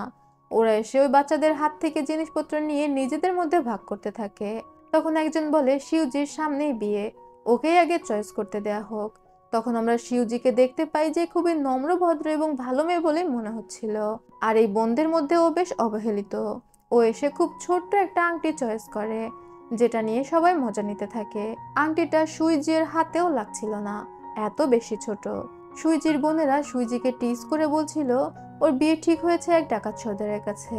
এই ধরনের মানুষরা নাকি অনেক রোমান্টিক হয়, কে জানে সে কেমন হবে। ওরা সুইজিকে নিয়ে মজা নিচ্ছিল। তবে ডাকাত সর্দার শুনে আমার মনে হচ্ছিল সুইজির সাথে লুয়েনের বিয়ে ঠিক হয়েছে। আর একটু পরে দেখা যায় সেখানে জেনারেল শি আসে, আর এই মেয়েগুলো সব জেনারেল শি এর মেয়ে। তার মানে জেনারেল শি লুয়েনের সাথে চুক্তি করেছিল তার মেয়ে সুইজিকে বিয়ে করার জন্য। আর যেহেতু মেয়েকে ডাকাত সর্দারের সাথে বিয়ে দিচ্ছে, বুঝতেই পারছেন মেয়ের প্রতি তার কত ভালোবাসা। এদিকে আমাদের জিউ মিয়ানতাংয়ের জন্য পাত্র দেখছিল। সে মিয়ানতাংকে ভালো ঘরে বিয়ে দিয়ে নিজের দায়িত্ব সম্পূর্ণ করতে চায়। ন্যানি লিকে অলরেডি ছেলে দেখতে বলেছে। ডক্টর ঝাও তখন বলে, তোমার ছেলে দেখার কি আছে, আমি তো আছি, আমি ওর জন্য বেস্ট পাত্র। ও অসুস্থ, আমি ওর চিকিৎসা করতে পারবো ফ্রিতে। জিউ তখন বলে, আরে না না, তোমাকে দিয়ে হবে না। ঝাও বলে, কেন হবে না, আমি তো নোবেল ফ্যামিলির ছেলে, আর আমি দেখতে কি খারাপ, আমার কোন যোগ্যতা কম আছে। জিউ তখন বলে, মিয়ানতাংকে সে আরো ভালো ছেলে দেখে বিয়ে দিবে, আর এই শহরে মিয়ানতাং ব্যবসা করে খাবে। ঝাওয়ের সাথে যদি মিয়ানতাংয়ের বিয়ে হয়, তাহলে সবাই মিয়ানতাংকে বুলি করবে, বরকে রেখে বরের বন্ধুকে বিয়ে করেছে এইসব বলে। আর সে তো মিয়ানতাংকে এমন অসম্মানিত হতে দেখতে পারে না। তখনই ন্যানি লি সেখানে আসে। সে কিছু ছেলেদের লিস্ট নিয়ে এসেছিল, তবে জিউ সেসব ছেলেদের নাম দেখেই তাদেরকে ক্রস করে দেয়। এসব ছেলে হবে না, মিয়ানতাংয়ের জন্য আরো ভালো ছেলে প্রয়োজন। এরপরে দেখা যায় মিয়ানতাং ওর দোকানে কাজ করছিল। জিউ সেখানে পাশেই বসেছিল। তখন দোকানে একজন কাস্টমার আসে, যে প্লেট দেখতে দেখতে মিয়ানতাংয়ের দিকে তাকাচ্ছিল। এটা দেখে জিউয়ের খুবই হিংসা হয়, আরো চিৎকার করে বলে, কোনো ভুঁড়িওয়ালা লোকের কাছে আমরা জিনিস বেচি না। ওই কাস্টমার তখন রেগে সেখান থেকে চলে যায়। মিয়ানতাং বলে, আর একবার যদি তুমি আমার কাস্টমারের সাথে বেয়াদবি করেছো, আমি কিন্তু রেগে যাব। একটু পরে সেখানে বেশ সুন্দর একটা ছেলে আসে, যে মিয়ানতাংয়ের সাথে এক প্রকার গল্প জুড়ে দিয়েছিল। কারণ এই ছেলেটি ছোটবেলায় বেশ গরিব ছিল, আর ওর মায়ের সাথে পোর্সেলিনের প্লেট তৈরি করার কাজ করত, তাই পোর্সেলিন সম্পর্কে ওর বেশ ধারণা আছে।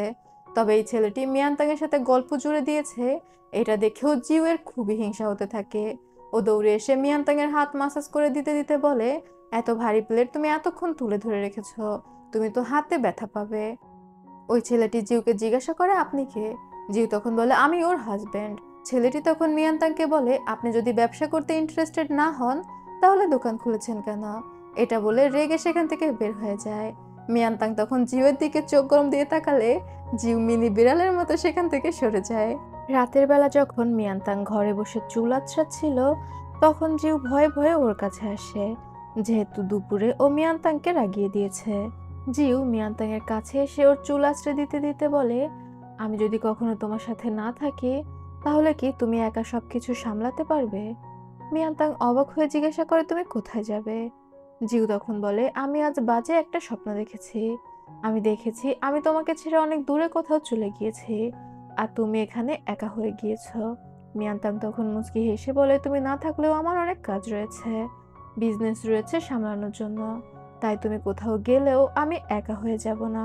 এরপরে মিয়ানতাং একটা প্লেট বের করে আর বলে, আমি বুঝতে পেরেছি এই প্লেটটা তোমার পছন্দ হয়েছে, এই কারণেই তুমি এটা বিক্রি করতে দিচ্ছিলে না। যদিও প্লেটটা সুন্দর, কিন্তু এটা খুবই সিম্পল, তুমি এখানে কোনো কিছু লিখে দাও, কোনো কবিতা। জিউ তখন ওই প্লেটের উপর কয়েক লাইন কবিতা লিখে দেয়। মিয়ানতাং হেসে দিয়ে বলে, তোমার যেহেতু এটা এতই ভালো লেগেছে, তাহলে এটা আমরা রেখে দিই। জিউ তখন বলে, ঠিক আছে, রেখে দাও। আর এরপর জিউ মিয়ানতাংকে বলে, এখন থেকে তোমার যেটা ভালো লাগে তুমি সেটাই করতে পারবে, আমি আর কখনো তোমাকে কোনো কিছুতে না করব না। মিয়ানতাং তখন উঠে দাঁড়িয়ে বলে, তাই আমার যা ভালো লাগে তাই করতে পারবো? এটা বলে ও জিউকে কিস করতে যাচ্ছিল, কিন্তু জিউ মিয়ানতাংকে আটকে দেয় আর মিয়ানতাংয়ের কপালে একটা চুমু খায়। তবে মিয়ানতাং এতে মাইন্ড করে না, ও মুস্কি হেসে জিউয়ের বুকে মাথা রাখে। তবে জিউর ফেস দেখেই বোঝা যাচ্ছিল কিছু নিয়ে ও প্রচন্ড রকম টেনশনে আছে। আর এরপরেই জিউয়ের টেনশনের কারণটা বোঝা যায়। লর্ড হুয়ায়াং এবং বিংলানের বিয়ের ডেট ফিক্সড হয়ে গিয়েছিল, সেটাও এই মাসের শেষের দিকে। এই বিষয়টা নিয়ে পোর্সেলেন কমিউনিটির মেম্বারদের ওয়াইফরা আলোচনা করছিল, আর তারা ঝেনকে খোঁচা মারছিল। এখান থেকে আমরা জানতে পারি ঝেন লর্ড হুয়ায়াংকে ভালোবাসে, এবং লর্ড হুয়ায়াং এর সাথে থাকার জন্য সে ওর কনকুবাইন হতেও রাজি আছে। ঝেন সবার টিটকারি শুনে মন খারাপ করে ভিতরে চলে যায়। তবে মিয়ানতাং এর এই বিষয়টা ভালো লাগে না। মিয়ানতাং ওই মহিলাদের কাছে গিয়ে বলে, দেখুন তো আপনাদের কিছু খুলে পড়েছে কিনা। ওই মহিলারা পেছনে তাকিয়ে বলে, কই না, আমাদের তো কিছু পড়েনি। মিয়ানতাং তখন বলে, এত পরিমাণে খোঁচা মারা কথা বললেন, আপনাদের জিহ্বা তো খুলে পড়ে যাওয়ার কথা। ওই মহিলারা তখন রেগে সেখান থেকে চলে যায়। একটু এগিয়েই মিয়ানতাং এর ঝেনের সাথে দেখা হয়। ও তখন ঝেনকে সান্ত্বনা দিয়ে বলে, তুমি এত বড় ফ্যামিলির মেয়ে, কেন শুধু শুধু একজন লর্ডের কনকুবাইন হতে চাচ্ছ? ঝেন তখন বলে, ছোটবেলায় লর্ড হুয়ায়াং তাকে বাঁচিয়েছিল, আর তারপর থেকে সে মনে প্রাণে শুধুমাত্র লর্ড হুয়ায়াংকেই ভালোবাসে। এবং সে সারা জীবনের জন্য লর্ড হুয়ায়াং এর সাথেই থাকতে চায়। সেটা যদি তার কনকুবাইন হয়ে থাকতে হয় তাতেও ঝেনের কোনো সমস্যা নেই। এদিকে জিউ তো অনেক টেনশনে পাইচারি করছিল। সে মিয়ানতাংকে নিয়ে কি করবে বুঝতে পারছিল না। অন্যদিকে ঝাউ বসে বসে জিউয়ের ছবি আঁকছিল। টানা টানা চোখ, চোখা নাক, মিষ্টি হাসি এগুলো। জিউ তখন বলে, তুমি কি করছো? ঝাউ বলে, আমি দেখছি মিয়ানতাং এর মতো সুন্দরী যাকে মনে প্রাণে ভালোবাসে সে কত সুন্দর। জিউ বুঝতে পারে ঝাউ ওর ছবি এঁকেছে। আরো যখন ওই ছবিটার দিকে উকি মারে, ছবিটা দেখে তো আমার হাসতে হাসতে পেটে ব্যথা হয়ে গিয়েছে। আসলেও খুবই সুন্দর ছিল। জিউ তখন বলে, সত্যিই তুমি এটা আমাকে এঁকেছো? ঝাউ বলে, কেন, নিজেকে দেখে চিনতে পারছো না? তবে জিউ তো মজা করার মুডেই ছিল না। জিউ এখানে ঝাউকে জানায় সে মিয়ানতাংকে কনকুবাইন হিসেবে অ্যাকসেপ্ট করতে চায়। ঝাউ তখন বলে, মিয়ানতাং কি তোমার কনকুবাইন হয়ে থাকতে রাজি হবে? জিউ বলে সে মিয়ানতাংকে ম্যানেজ করে নিবে। আর এখানে বিংলানের তো কিছু বলার নেই, কারণ এই ধরনের লর্ডরা তো 2-3টা বিয়ে করেই থাকে। ঝাউ তখন রেগে জিউর মুখের উপর বড় একটা তিল এঁকে দেয়। পরবর্তী সিনে আমাদের শিউজিকে দেখানো হয়। ও এসেছিল লুয়েনের সাথে দেখা করতে। ওর মেইড ওকে শিখিয়ে দিচ্ছিল কিভাবে কি করতে হবে, কিভাবে কথা বলতে হবে। শিউজির গিয়ে লুয়েনকে চা ঢেলে দিতে হবে। এটার মানে শিউজি বিয়ে করতে রাজি আছে। শিউজি হলের মধ্যে প্রবেশ করলে দেখতে পায় লুয়েন একটা পর্দার পাশে বসে আছে। শিউজি তো লুয়েনকে দেখে অবাক হয়ে যায়। ও তো বিশ্বাসই করতে পারছিল না যে একজন ডাকাত এত সুন্দর হতে পারে। লুয়েন শিউজিকে দেখে বলে, আপনি কি আমাকে ভয় পাচ্ছেন? ভয় পেলে আমাকে বলতে পারেন। শিউজি তখন বলে, আমি আপনাকে ভয় পাচ্ছি না, তবে আমি আপনাকে দেখে অবাক হচ্ছি যে আপনার মতো একজন মানুষ ডাকাত হিসেবে কিভাবে পরিচিত হলো। লুয়েন মুস্কি হেসে বলে, সবার ভাগ্য অতটা ভালো হয় না। কিছু কিছু মানুষের এতটা খারাপ ভাগ্য থাকে যে তারা একটা খাঁচার মধ্যে আটকে যায় অনিচ্ছা সত্ত্বেও। শিউজি তো খুবই শান্ত, চুপচাপ মেয়ে। ও প্রথমে তো কিছু বলতেই পারছিল না। তবে লুয়েনকে দেখে ও তো চমকে গিয়েছে, কারণ ডাকাত সর্দার হিসেবে ও তো লুয়েনকে ভয়ঙ্কর কেউ একজন ভেবে বসেছিল। কিন্তু এসে দেখতে পায় লুয়েন বেশ ভদ্র আর সুন্দর একটা ছেলে। এরই মধ্যে হঠাৎ করে লুয়েন কাশতে শুরু করে আর জানায় ওর ঠান্ডা লাগার সমস্যা রয়েছে। এই কারণে গরমকালে ওকে গরম কাপড় পরে থাকতে হয়। শিউজি দ্রুত এসে লুয়েনকে চা ঢেলে দেয় আর বলে, একটু গরম চা খান, তাতে আপনার ভালো লাগবে। মানে শিউজি যে বিয়েতে রাজি এটা সে বলে দিয়েছে।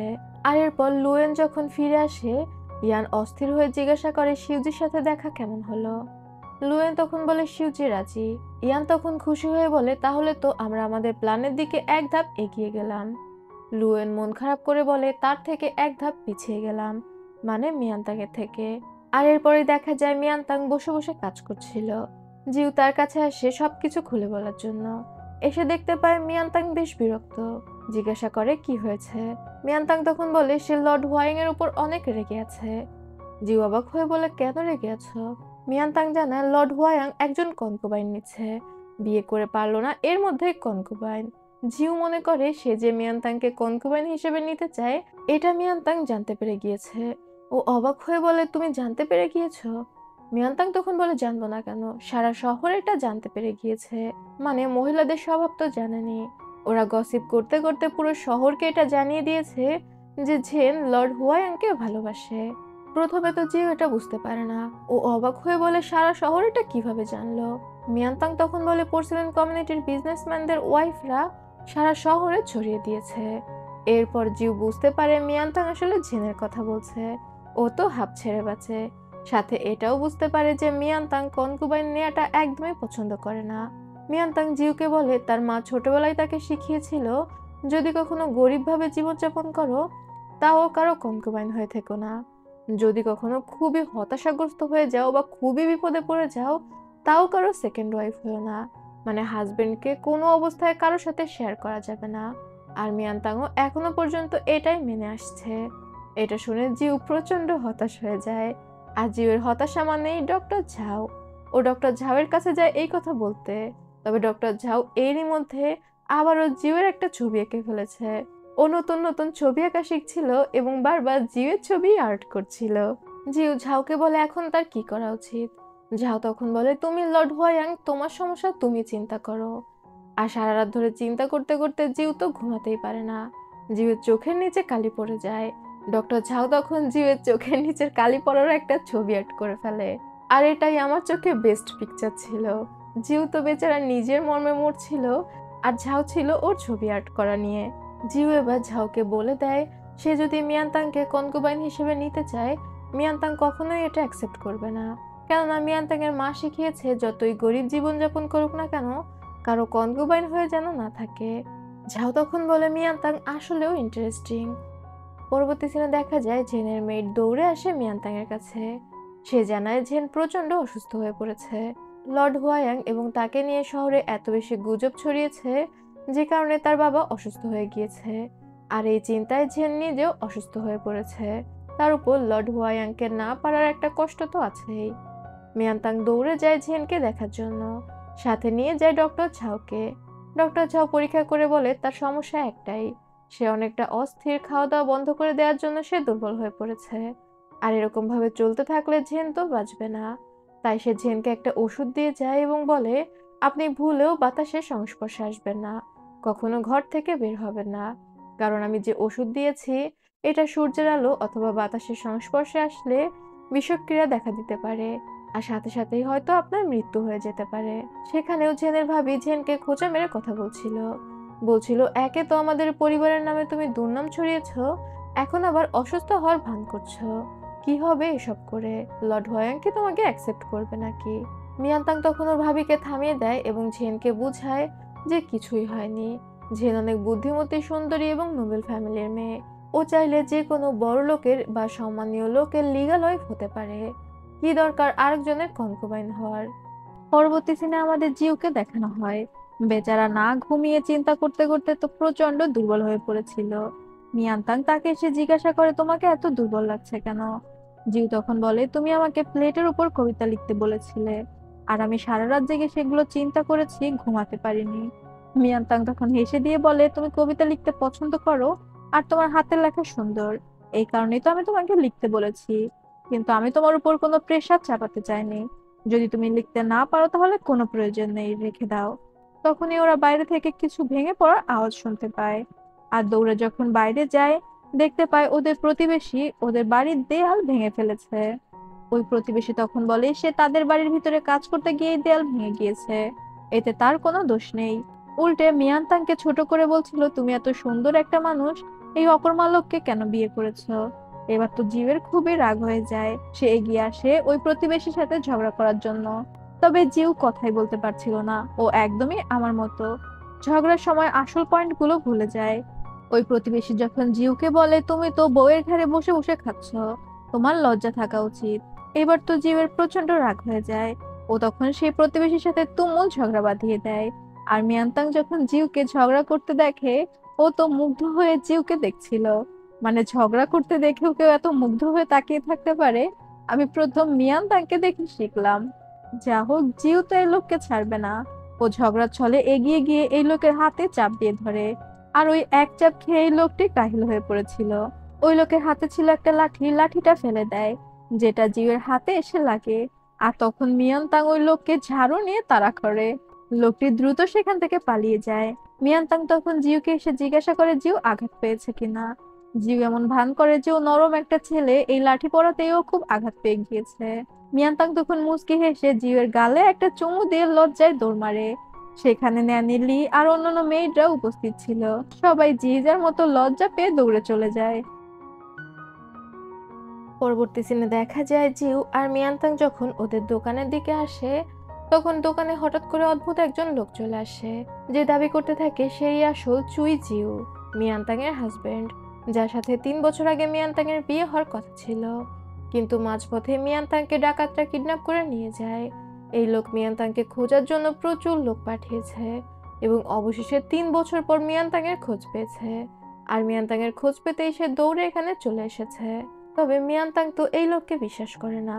এই লোক বলছিল মিয়ানতাং এর সাথে যে জিউ রয়েছে সে হচ্ছে ফেক। মিয়ানতাং তখন বলে আমি কেন আপনার কথা বিশ্বাস করব, আপনিও তো ফেক হতে পারেন। জিউ মিয়ানতাংকে বলে তোমার মেমোরি লসের সুযোগ নিয়ে এই লোক এসেছে তোমার ক্ষতি করতে। জিউ এবার মিয়ানতাং এর হাত ধরে বলে মিয়ানতাং তোমার মনে আছে আমি বারবার তোমার বাবার কাছে রিকোয়েস্ট করতাম তোমার আমার বিয়ে ফিক্সড করার জন্য, তোমার বাবা তো প্রথমে রাজি হতেই যাচ্ছিল না। আমি অনেকবার রিকোয়েস্ট করার পর আমাদের এঙ্গেজমেন্ট ফিক্সড হয়। চুইজিও তখন বলে তুমি যাওনি, বরং আমি গিয়েছিলাম। আমি অনেক রিকোয়েস্ট করার পর মিয়ানতাংয়ের সাথে আমার বিয়ে ঠিক হয়েছিল। তখনই মিয়ানতাং হেসে দিয়ে বলে এই তো তুমি ধরা পড়ে গিয়েছো। আমার বাবা তো অনেক আগেই মারা গিয়েছে। আমি তো আমার দাদার কাছে মানুষ হয়েছি। এবার তো বোঝাই যায় যে এই লোক ফেক। তবে ওই লোক তখন মিয়ানতাং আর চুইজিওর বিয়ের রেজিস্ট্রেশন বের করে এবং বলে এটা আমাদের বিয়ের কাবিননামা। এখন তোমার এই ফেক হাজবেন্ডকে তোমাদের কাবিননামা দেখাতে বলো। তবে মিয়ানতাং ঝাড়ি মেরে বলে তুমি তো নিজেই একটা ফেক মানুষ, আর একটা কাগজ দেখে আমি কিভাবে তোমাকে বিশ্বাস করব। এবার ওই লোক বলে আমাকে যদি বিশ্বাস না করো চলো তাহলে অথরিটির কাছে যাই। মানে ও কোর্টে যেতে চাচ্ছিল সৈন্যদের কাছে। জিউ তো প্রথমে যেতে চায় না, তবে মিয়ানতাং জিউকে টেনে নিয়ে যেতে থাকে। তারা যখন দোকান থেকে বের হয় তখনই আমরা দোকানের বাইরে ইয়ানকে দেখতে পাই। তার মানে এই লোককে ইয়ান সেট করে এনেছিল। আরো হিংসাত্মক দৃষ্টিতে মিয়ানতাং এর দিকে তাকিয়ে বলছিল, দেখি এবার তুমি কি করো। আমি তোমাকে কোনোভাবেই শান্তিতে থাকতে দিব না।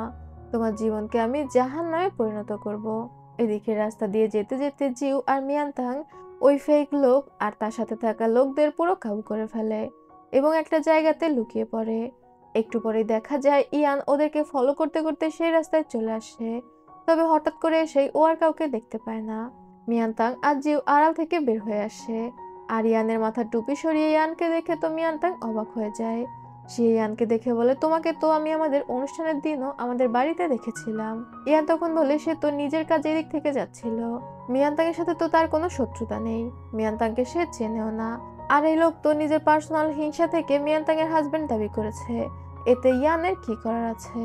মিয়ানতাং তখন ইয়ানকে থাপ্পড় মেরে বলে আমি কখন বলেছি এই লোকের সাথে তুমি জড়িত। ঠাকুর ঘরে খেয়ে আমি তো কলা খাইনি, তাই না? তখনই ইয়ান রেগে বলে তোমরা কি বোকা। এটা বলতেই চারপাশ থেকে কিছু সৈন্যরা বের হয়ে আসে। মিয়ানতাং আর জিউ তো ভয় পেয়ে যায়। মানে জিউ ভয় পাওয়ার নাটক করে আর কি। তখনই জিউয়ের কিছু সৈন্যরা সেখানে চলে আসে। আর সেখানে তুমুল একটা ফাইট হয় এবং ইয়ানকে ওরা ধরে ফেলে। যদিও ইয়ান পালানোর চেষ্টা করেছিল, তবে মিয়ানতাং এর সাথে পেরে ওঠে না। আর ইয়ানকে ধরার সাথে সাথেই ওই সৈন্যরা ইয়ানের মুখ বেঁধে ফেলে, যাতে করে ইয়ান মিয়ানতাংকে কিছু বলতে না পারে। এখন হুট করে এই সৈন্যরা কোথা থেকে আসলো? জিউ আগ বাড়িয়ে ওই সৈন্যদের বলে আপনাদেরকে অনেক ধন্যবাদ। আপনারা হিরোর মতো এসে আমাদেরকে বাঁচালেন। এবং মিয়ানতাংয়ের সামনে এমনভাবে প্রেজেন্ট করে যে এই সৈন্যরা এদিক থেকে যাচ্ছিল এবং ওদেরকে বিপদে পড়তে দেখে এসে বাঁচিয়েছে। জিউ ওই সৈন্যদের বলে একে নিয়ে আপনারা অথরিটির কাছে চলে যান। সৈন্যরা তখন ইয়ানকে সেখান থেকে নিয়ে যায়। তবে ইয়ানের সাথে থাকা স্পাই তো এটা দেখতে পেয়ে যায়। এরপরে আমাদের ঝেনকে দেখানো হয়। পোর্সেলেন কমিউনিটির বিজনেসম্যানদের ওয়াইফরা ঝেনের ঘরের সামনে দিয়ে যাওয়ার সময় ঝেনকে নিয়ে টিটকারি করছিল। লর্ড হোয়াং এর জন্য অসুস্থ হয়ে গিয়েছে, যেন অসুস্থ হলে লর্ড হোয়াং তাকে এসে বিয়ে করে নিয়ে যাবে। এগুলো সহ্য করতে না পেরে ঝেন ডক্টর ঝাওয়ের কথা চিন্তা করে। ডক্টর ঝাও বলেছিল যদি বাইরে যায় সাথে সাথেই ও মারা যাবে। আর তাই ঝেন নিজের ঘর থেকে বের হয়ে যায়। ও রাস্তা দিয়ে হাঁটছিল, আর কিছু দূর যেতেই ও রাস্তার উপর প্রায় পড়ে যাচ্ছিল। কিন্তু হঠাৎ করে ঝেন বুঝতে পারে ও তো একদম ঠিক আছে, ওর তো কিছুই হয়নি। মানে মনের অসুখে পড়ে যাচ্ছিল আর কি। পাশের এক দোকান থেকে আয়না নিয়ে ঝেন দেখতে পায় ও একদম পুরোপুরি সুস্থ হয়ে আছে, ওর কিছুই হয়নি। তখন ঝেন প্রচন্ড রেগে ডক্টর ঝাওকে ডেকে পাঠায়। ডক্টর ঝাও তো এত কিছু জানতো না। সে ঝেনের ডাক পেয়ে ঝেনের প্যালেসে আসে। ঝেন সাথে সাথে ডক্টর ঝাওকে কোনো কথা বলার সুযোগ না দিয়ে গার্ডদের মাধ্যমে ঝাওকে বেঁধে ফেলে আর ওর মুখও আটকে দেয়। ওকে কোনো কথাই বলতে দেয় না। ঝেন বলছিল ডক্টর ঝাও একজন হাতুড়ে ডাক্তার আর সে রোগীদের মিথ্যা কথা বলে। ঝেন ডক্টর ঝাওকে বলে তোমাকে এখন আমি মিয়ানতাং এর কাছে নিয়ে যাব। মিয়ানতাং আমার ভালো বান্ধবী, না জানি তোমার মিথ্যা কথায় বিশ্বাস করে তোমাকে কত টাকায় দিয়েছে। এটা বলে ঝেন ডক্টর ঝাওকে বেঁধে নিয়ে যায় মিয়ানতাং এর প্যালেসে। ওই সময় মিয়ানতাং এর প্যালেসে ছিল জিউ। তবে জিউ তো ঝেনের সামনে আসতে পারবে না, কারণ ঝেন লর্ড হোয়াংকে চেনে, অন্য কেউ না চিনলেও। জিউ দ্রুত ঘরের ভিতরে লুকিয়ে পড়ে। মিয়ানতাং ঝেনকে বলে এভাবে ঝাওকে বেঁধে এনেছে কেন। ঝেন তখন বলে ও একটা হাতুড়ি ডাক্তার, ও চিকিৎসা করতে পারে না, মানুষকে ভুলভাল কথা বলে ভয় দেয়। তবে যেহেতু ডক্টর ঝাওয়ের মুখ বাঁধা ছিল, ও তো কিছুই বলতে পারছিল না। মিয়ানতাং দৌড়ে এসে জিউকে বলে ডক্টর ঝাও তো তোমার বন্ধু, দেখো ও বিপদে পড়েছে, ওকে বাঁচাও। ওর নাম ক্লিয়ার করো, না হলে তো ও হাতুড়ে ডাক্তার নামে পরিচিত হয়ে যাবে। ঝেন ওকে কোনো শাস্তি দিয়ে বসবে। তবে জিউ তো কোনোভাবেই ঝেনের সামনে যাবে না। জিউ তখন ওর হাতে ব্যথার নাটক করতে থাকে। এখন জিউ যেহেতু অসুস্থ বের হতে পারবে না, মিয়ানতাং ঝেনকে বলে তাহলে ঝাউকে যে শাস্তি দেওয়ার যেন ঝেনই দিয়ে দেয়। ঝেন তখন ঝাউকে নিয়ে সেখান থেকে বের হয়ে যায়। বেচারা ঝাউ মুখ বাঁধা অবস্থায় জিউকে বারবার ডাকছিল। তবে ঝেন ঝাউকে গাড়িতে করে তাদের প্যালেসে ফিরিয়ে নিয়ে যাচ্ছিল, জেলে বন্দি করে রাখার জন্য। গাড়ির মধ্যে ঝাউ কোনোভাবে ঝেনকে খুলে বলে সে ইচ্ছা করে ঝেনকেই মিথ্যা কথা বলেছিল, কারণ ঝেনের যে অবস্থা ছিল অবশ্যই ঝেন নিজেকে মেরে ফেলার চেষ্টা করবে। আর এই কারণে ঝাউ এই কথা বলে গিয়েছিল যাতে ঝেন বের হয়। সে চাচ্ছিল ঝেন বের হোক, আবারও দুনিয়াটা দেখুক, সবার সাথে মিশুক। ঘরের মধ্যে থেকে থেকে মানসিক চিন্তায় ঝেন অসুস্থ হয়ে পড়ছিল। ও যদি বাইরে বের হয়, কাজের মধ্যে ডুবে থাকে, তাহলে ও সুস্থ হয়ে উঠবে। আর এই এক্সপ্লেনেশন শোনার পর ঝেন বুঝতে পারে ঝাউ ওর ভালোর জন্যই ওকে মিথ্যা কথা বলেছে। তখন ওইভাবেই হাত বাঁধা অবস্থাতে ওকে গাড়ি থেকে ফেলে দেয়। ঝাউ উঠে অনেক মানুষের কাছে সাহায্য চাইতে থাকে, তবে কেউই ঝাউকে সাহায্য করে না, যে যার মতো চলে যায়। বেচারা ঝাউ। পরবর্তী সিনে দেখা যায় ইয়ানকে নিয়ে একটি লেকের পাড়ে আসা হয়েছে এবং ইয়ানকে হাত পা বেঁধে লেকে ফেলে দেওয়া হবে সেই ভয় দেখিয়ে স্বীকারোক্তি আদায় করছিল। জিউ গাড়ির মধ্যে বসে ইয়ানকে প্রশ্ন করছিল ইয়ানের সাথে লুয়েন মানে ডাকাত দলের সম্পর্ক কি। ইয়ান তখন জানায় সে লুয়েনের মেড, অনেক আগে থেকেই সে লুয়েনকে ফলো করছে এবং তার প্রতি লয়াল। এরপর জিউ জিজ্ঞাসা করে মিয়ানতাংয়ের সাথে ইয়ানের শত্রুতা কি, সে কেন মিয়ানতাংয়ের ক্ষতি করার চেষ্টা করেছে। ইয়ান তো প্রথমে স্বীকার করতে চাচ্ছিলই না, তবে তাকে লেকে ফেলে দেওয়ার ভয় দিলে ও স্বীকার করে মিয়ানতাংয়ের কাছে ওদের প্রায় 3 লক্ষ স্বর্ণমুদ্রা রয়েছে, সেটাকে উদ্ধার করার জন্যই ও মিয়ানতাংকে ফলো করছে, এর বাইরে আর কিছু না। জিউ আরো কিছু জিজ্ঞাসা করতে যাবে, তখনই সেখানে একজন লোক আসে, যে এসেছিল প্রিন্স সুই নামে একজনের পক্ষ থেকে। ইয়ান চিৎকার করে বলে আমাকে বাঁচান। সেখানে আসা ওই লোক জিউকে জানায় মাউন্ট ইয়াংয়ে যে ডাকাতদের বিষয়টা ছিল সেটা এখন প্রিন্স সুইয়ের হাতে চলে গিয়েছে। প্রিন্স সুই হচ্ছে ইম্পেরিয়ার মানে রাজার ভাই, আর তার দেশে অনেক সম্মান ছিল, কারণ রাজা বেঁচে ছিল না, রাজার পরিবর্তে রানী রাজ্য সামলাতো। আর ছিল তার ছোট্ট একটা ছেলে, যাকে ক্রাউন প্রিন্স বা রাজা যেটাই বলতে পারেন। আর রানী প্রিন্স সুইয়ের কথা মতোই দেশ চালাতো, প্রিন্স সুই যা বলতো তাই। আবারও জিউ বাধ্য হয় ওই লোকের হাতে ইয়ানকে ছেড়ে দেওয়ার জন্য, কারণ মাউন্ট ইয়াং এর ডাকাতদের ভার যেহেতু প্রিন্স সুয়ের কাছে চলে গিয়েছে, তাই ইয়ানকে ইন্টারোগেশন করার দায়িত্ব তারই। জিউ তো রেগে বাড়ি ফিরে আসে আর ঝাউয়ের সাথে এই বিষয়ে আলোচনা করতে থাকে যে ওর মনে হচ্ছে ডাকাতদের সাথে প্রিন্স সুয়ের কোনো সম্পর্ক রয়েছে, মানে ডাকাতদের পিছনে তো অবশ্যই কোনো মাস্টার মাইন্ড ছিল। জিউ সন্দেহ করছিল এটা অবশ্যই প্রিন্স সুই। ঝাউ তখন বলে তাহলে তো দেশের খুবই বিপদ, কারণ রানী সব সময় প্রিন্স সুইয়ের কথা শুনেই দেশ পরিচালনা করে, আর প্রিন্স সুই তো তোমাকে মোটেও পছন্দ করে না। জিউ তখন বলে আমারও তাই মনে হচ্ছে, প্রিন্স সুই কোনো না কোনোভাবে আমাকে ফাঁসানোর চেষ্টা করবে, কারণ সে এবার প্রকাশ্যে এসে ইয়ানকে বাঁচিয়ে নেওয়ার সাহস করেছে, আর তার এতটুকু জ্ঞান তো অবশ্যই আছে যে আমি তার উপর সন্দেহ করব। জিউ একটু টেনশনে পড়ে যায়। অন্যদিকে আমরা ইয়ানকে দেখি যে প্রিন্স সুইয়ের কাছে সরি বলছিল। প্রিন্স সুই ইয়ানকে ঝাড়ি মেরে বলছিল তোমার একটা ভুলের কারণে আজ আমাকে সবার সামনে আসতে হলো, এতদিন পর্যন্ত আমি গোপনে সব কাজ করছিলাম, নিজেকে আলাদা রেখেছিলাম, এখন আমাকে সবার সামনে প্রকাশ করতে হলো তোমার জন্য। তুমি যদি লয়াল না হতে এবং আমার জন্য ইউজফুল না হতে, আমি কখনোই তোমাকে বাঁচাতাম না, ওর হাতে মরতে ছেড়ে দিতাম। ইয়ান ভয়ে ভয়ে বারবার ক্ষমা চাচ্ছিল।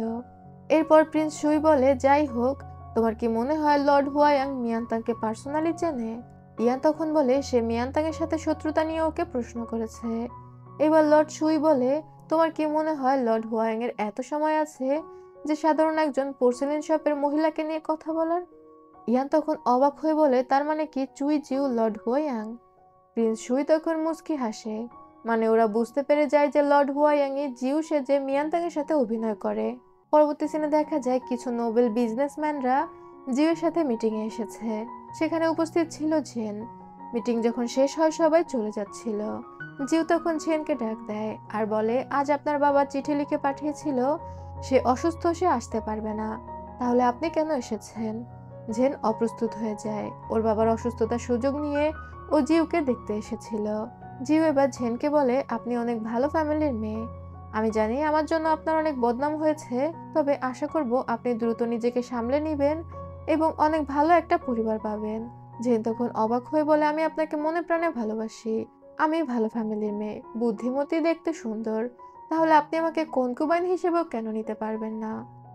জিউ তখন বলে, আপনাকে যদি আমি কনকুবাইন হিসেবে নেই তাহলে আপনার উপর অন্যায় করা হবে। জেন তখন বলে, যদি আমি স্বেচ্ছায় আপনার কনকুবাইন হতে চাই, এই তো যদি আমি খুশি হই। জিউ তখন বলে, কি হবে আপনি আমার কনকুবাইন হয়ে? কখনোই আমি আপনাকে ভালোবাসতে পারবো না বা আপনাকে কনকুবাইন হওয়ারও যথেষ্ট সম্মান দিতে পারবো না। কখনোই যদি আমি আপনার কাছে না যাই, শুধুমাত্র নামে আমার কনকুবাইন হয়ে থেকে আপনার জীবনের লাভ কি? এবার জেন বুঝতে পারে আসলেই তো জিউ তো কখনোই তাকে ভালোবাসবে না, শুধু শুধু জোর করে ওর কনকুবাইন হয়ে লাভ কি? এরপর জেন সেখান থেকে বের হয়ে আসে এবং ওকে দেখে অনেকটা ফ্রেশ লাগছিল। মেয়ের জিজ্ঞাসা করে ও বাড়ি যাবে কিনা। জেন তখন বলে, না, আজ আমি লর্ড হুয়াইং এর সাথে কথা বলে অনেকটা হালকা বোধ করছি। আমি মিয়ানতাংকে এটা জানাতে যাব।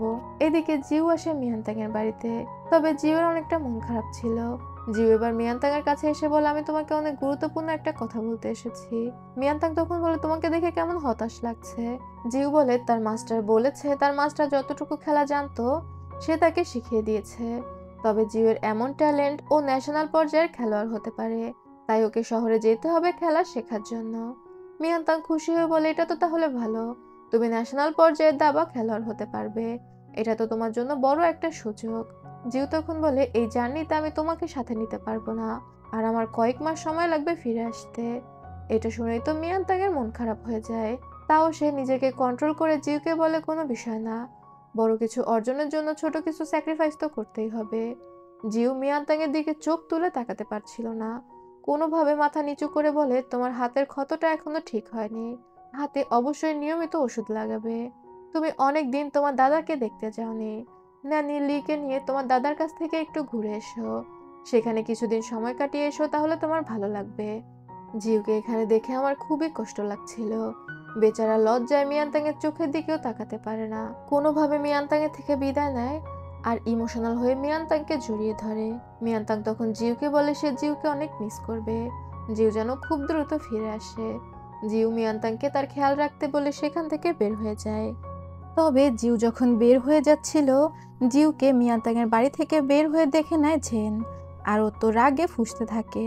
এখন ঝেনের রাগটা জিউয়ের উপর নাকি মিয়ানতাংয়ের উপর সেটা বোঝা যায় না। প্যালেসে ফিরে এসে জিউ নিজের বিয়ের প্রস্তুতি নিচ্ছিল, তবে জিউয়ের ফেস দেখেই বোঝা যাচ্ছিল যে সে প্রচন্ড মনোকষ্টে ভুগছে, আর ভোগাটাই তো স্বাভাবিক। জিউ মন খারাপ করে লাইব্রেরিতে বসেছিল, তখন মরু জিউয়ের কাছে তার বিয়ের গিফটের লিস্ট নিয়ে আসে। তবে জিউয়ের এতে ইন্টারেস্ট ছিল না, সে মিয়ানতাংয়ের ব্যাপারে জিজ্ঞাসা করছিল মিয়ানতাং রওনা দিয়েছে কিনা। মরু তখন বলে, লর্ড, আপনি আপনার বিয়ে নিয়ে চিন্তা করুন, বাকি বিষয়টা আমি সামলে নিব। এখানে আমরা জানতে পারি জিউ প্ল্যান করেছিল মিয়ানতাংকে তার দাদার কাছে পাঠিয়ে দিবে, আর এরপর সমস্ত সত্যি ঘটনা স্বীকার করে মিয়ানতাংয়ের কাছে একটা চিঠি লিখে দিবে। আর ঝাও যখন এই প্ল্যান জানতে পারে, ঝাও বলে, তুমি তো ব্রিলিয়ান্ট, তুমি মিয়ানতাংকে সবকিছু জানিয়েও দিলে যাতে তোমার মধ্যে অপরাধবোধ কাজ না করে। আবার মিয়ানতাংকে একা ছেড়ে না দিয়ে ও দাদার কাছে পাঠিয়ে দিলে, এতে করে মিয়ানতাংও সেফ থাকলো। আবার মিয়ানতাং সব সত্যিটা জানার পর তোমার মুখোমুখি দাঁড়িয়ে জিজ্ঞাসাও করতে পারবে না যে তুমি এমনটা কেন করলে। আরে বাহ, একদম লর্ড হুয়াইয়াং এর মতো প্ল্যান। তবে জিউয়ের মন খুবই খারাপ ছিল, ও মিয়ানতাংকে ভালোবেসে ফেলেছিল, যেটা এখনো আস্তে আস্তে টের পাচ্ছে। এদিকে ন্যানি লি যখন মিয়ানতাংকে জানায় সে সমস্ত কাপড় চোপড় গুছিয়ে নিয়েছে, আগামীকাল ভোর ভোর তারা রওনা দিবে, মিয়ানতাং জানায় সে এখন এই শহর ছেড়ে কোথাও যাবে না। জিউ চলে যাবার পর থেকেই তার কেমন যেন অস্থির লাগছে, তার কেন যেন মনে হচ্ছে জিউ মাউন্টেনের পথে মানিয়ে নিতে পারবে না। এমনিতেই ছেলেটা অনেক নরম, কিভাবে দূরে একা একা থাকবে। মিয়ানতাং এর এমন টেনশন দেখে মনে হচ্ছিল জিউ ছোট্ট একটা বাচ্চা। ন্যানি লি তখন বলে, মাস্টারের সাথে তো মরু আছেই, মরু মাস্টারের ভালো মতো খেয়াল রাখবে, কিন্তু মাস্টার আমাকে বারবার বলে গিয়েছে আপনাকে নিয়ে আপনার দাদাবাড়ির উদ্দেশ্যে রওনা দিতে, চলুন আমরা দ্রুত রওনা দিই। তবে মিয়ানতাং সাফ জানিয়ে দেয় তার যেহেতু অস্থির লাগছে সে এখান থেকে কোথাও যাবে না। পরবর্তী সিনে আমাদের শিউজিকে দেখানো হয়, তার বোনরা তো তাকে অনেক খাটাতো, সে তার বোনদের জন্য কিছু কাপড় কিনে নিয়ে আসছিল, তখনই এক মহিলার ধাক্কায় কাপড়গুলো পড়ে যায়। পাশে লুয়েন ছিল, ও এসে শিউজির কাপড়গুলো তুলে দেয়, তবে এমন একটা ভান করে যে ও শিউজিকে প্রথমে দেখতে পায়নি। লুয়েন দাঁড়িয়ে অবাক হওয়ার ভান করে বলে, আরে মিস শিউজি, আপনার সাথে দেখা হয়ে গেল। শিউজি তখন একটু অপ্রস্তুত হয়ে যায়। লুয়েন জিজ্ঞাসা করে, এই ক্রিমসন কালারের কাপড় কার? শিউজি তখন বলে এগুলো তার বোনদের। লুয়েন তার সাথে থাকা গার্ডকে বলে এগুলো নিয়ে গাড়ির দিকে যাও, আর শিউজিকে বলে চলুন আমি আপনাকে এগিয়ে দিচ্ছি। আর ওরা একসাথে হাঁটতে হাঁটতে কথা বলতে থাকে। কিছু দূর আগানোর পর ওরা একটা ক্যান্ডির দোকান দেখতে পায়, যে দোকানের দিকে শিউজি তাকাচ্ছিল।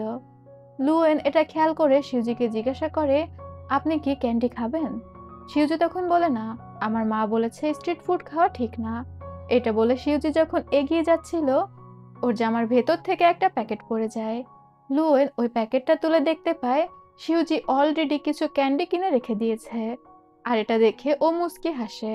গাড়ির কাছে এসে কাপড়গুলো গাড়িতে তুলে দেয়। সাথে লুয়েন শিউজিকে কিছু কাপড় কিনে দিয়েছিল।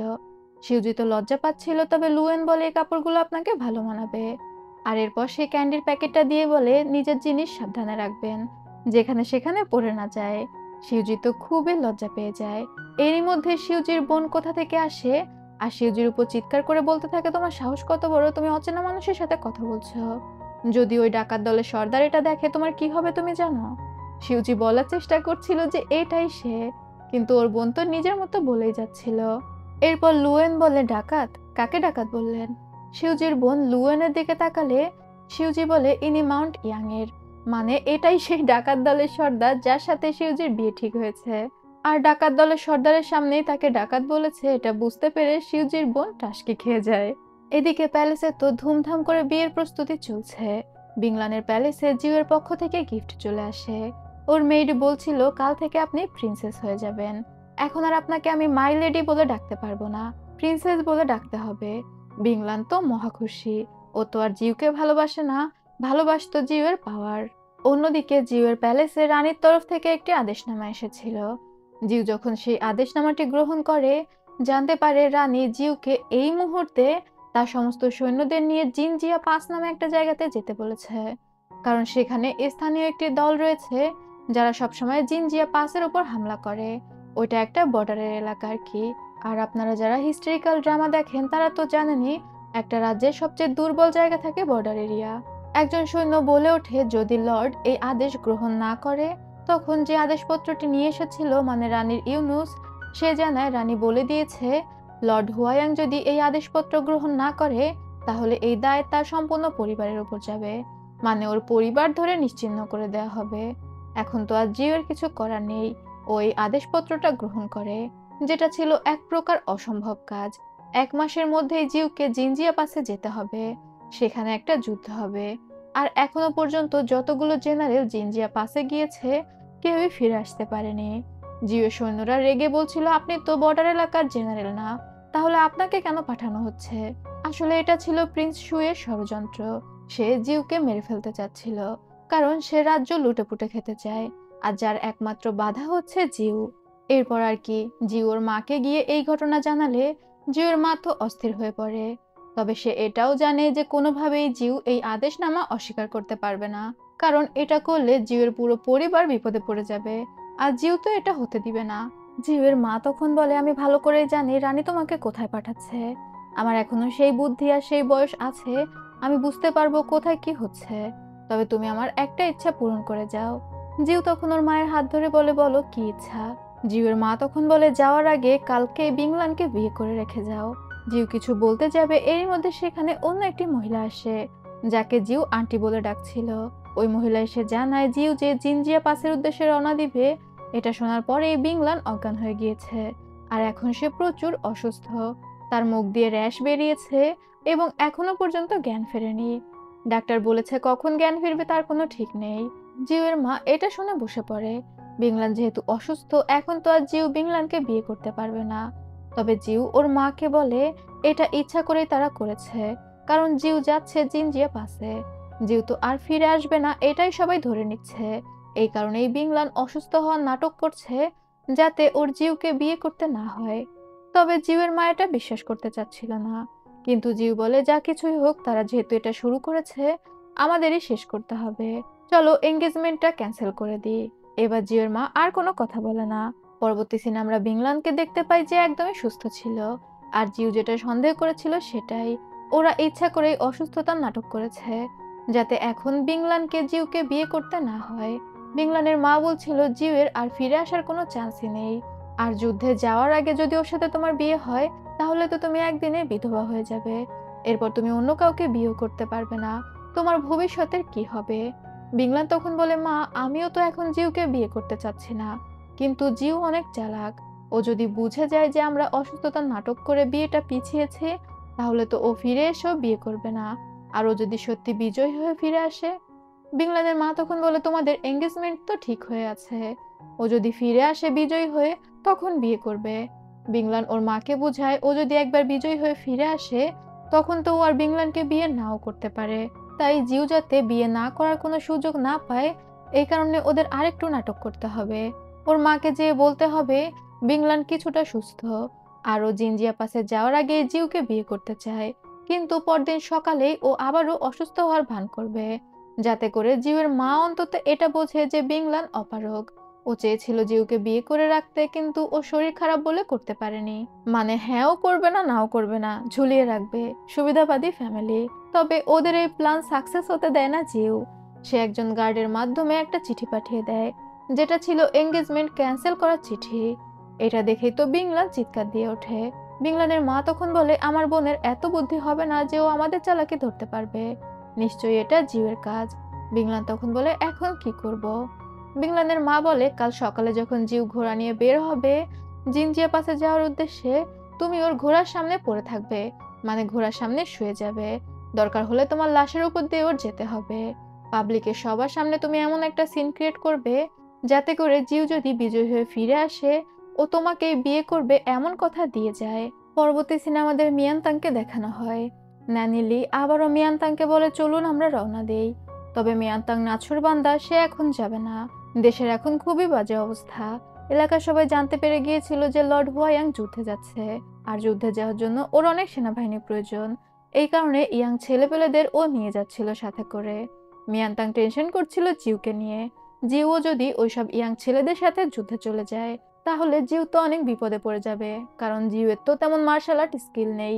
মিয়ানতাংয়ের জিউকে নিয়ে এমন চিন্তা দেখে আমার হাসিই পাচ্ছিল। যা হোক, তখনই জিউ বাড়ি ফিরে আসে। ও শেষবারের মতো মিয়ানতাংয়ের সাথে দেখা করতে এসেছিল যুদ্ধে যাওয়ার আগে। মিয়ানতাং দৌড়ে গিয়ে জিউকে জড়িয়ে ধরে।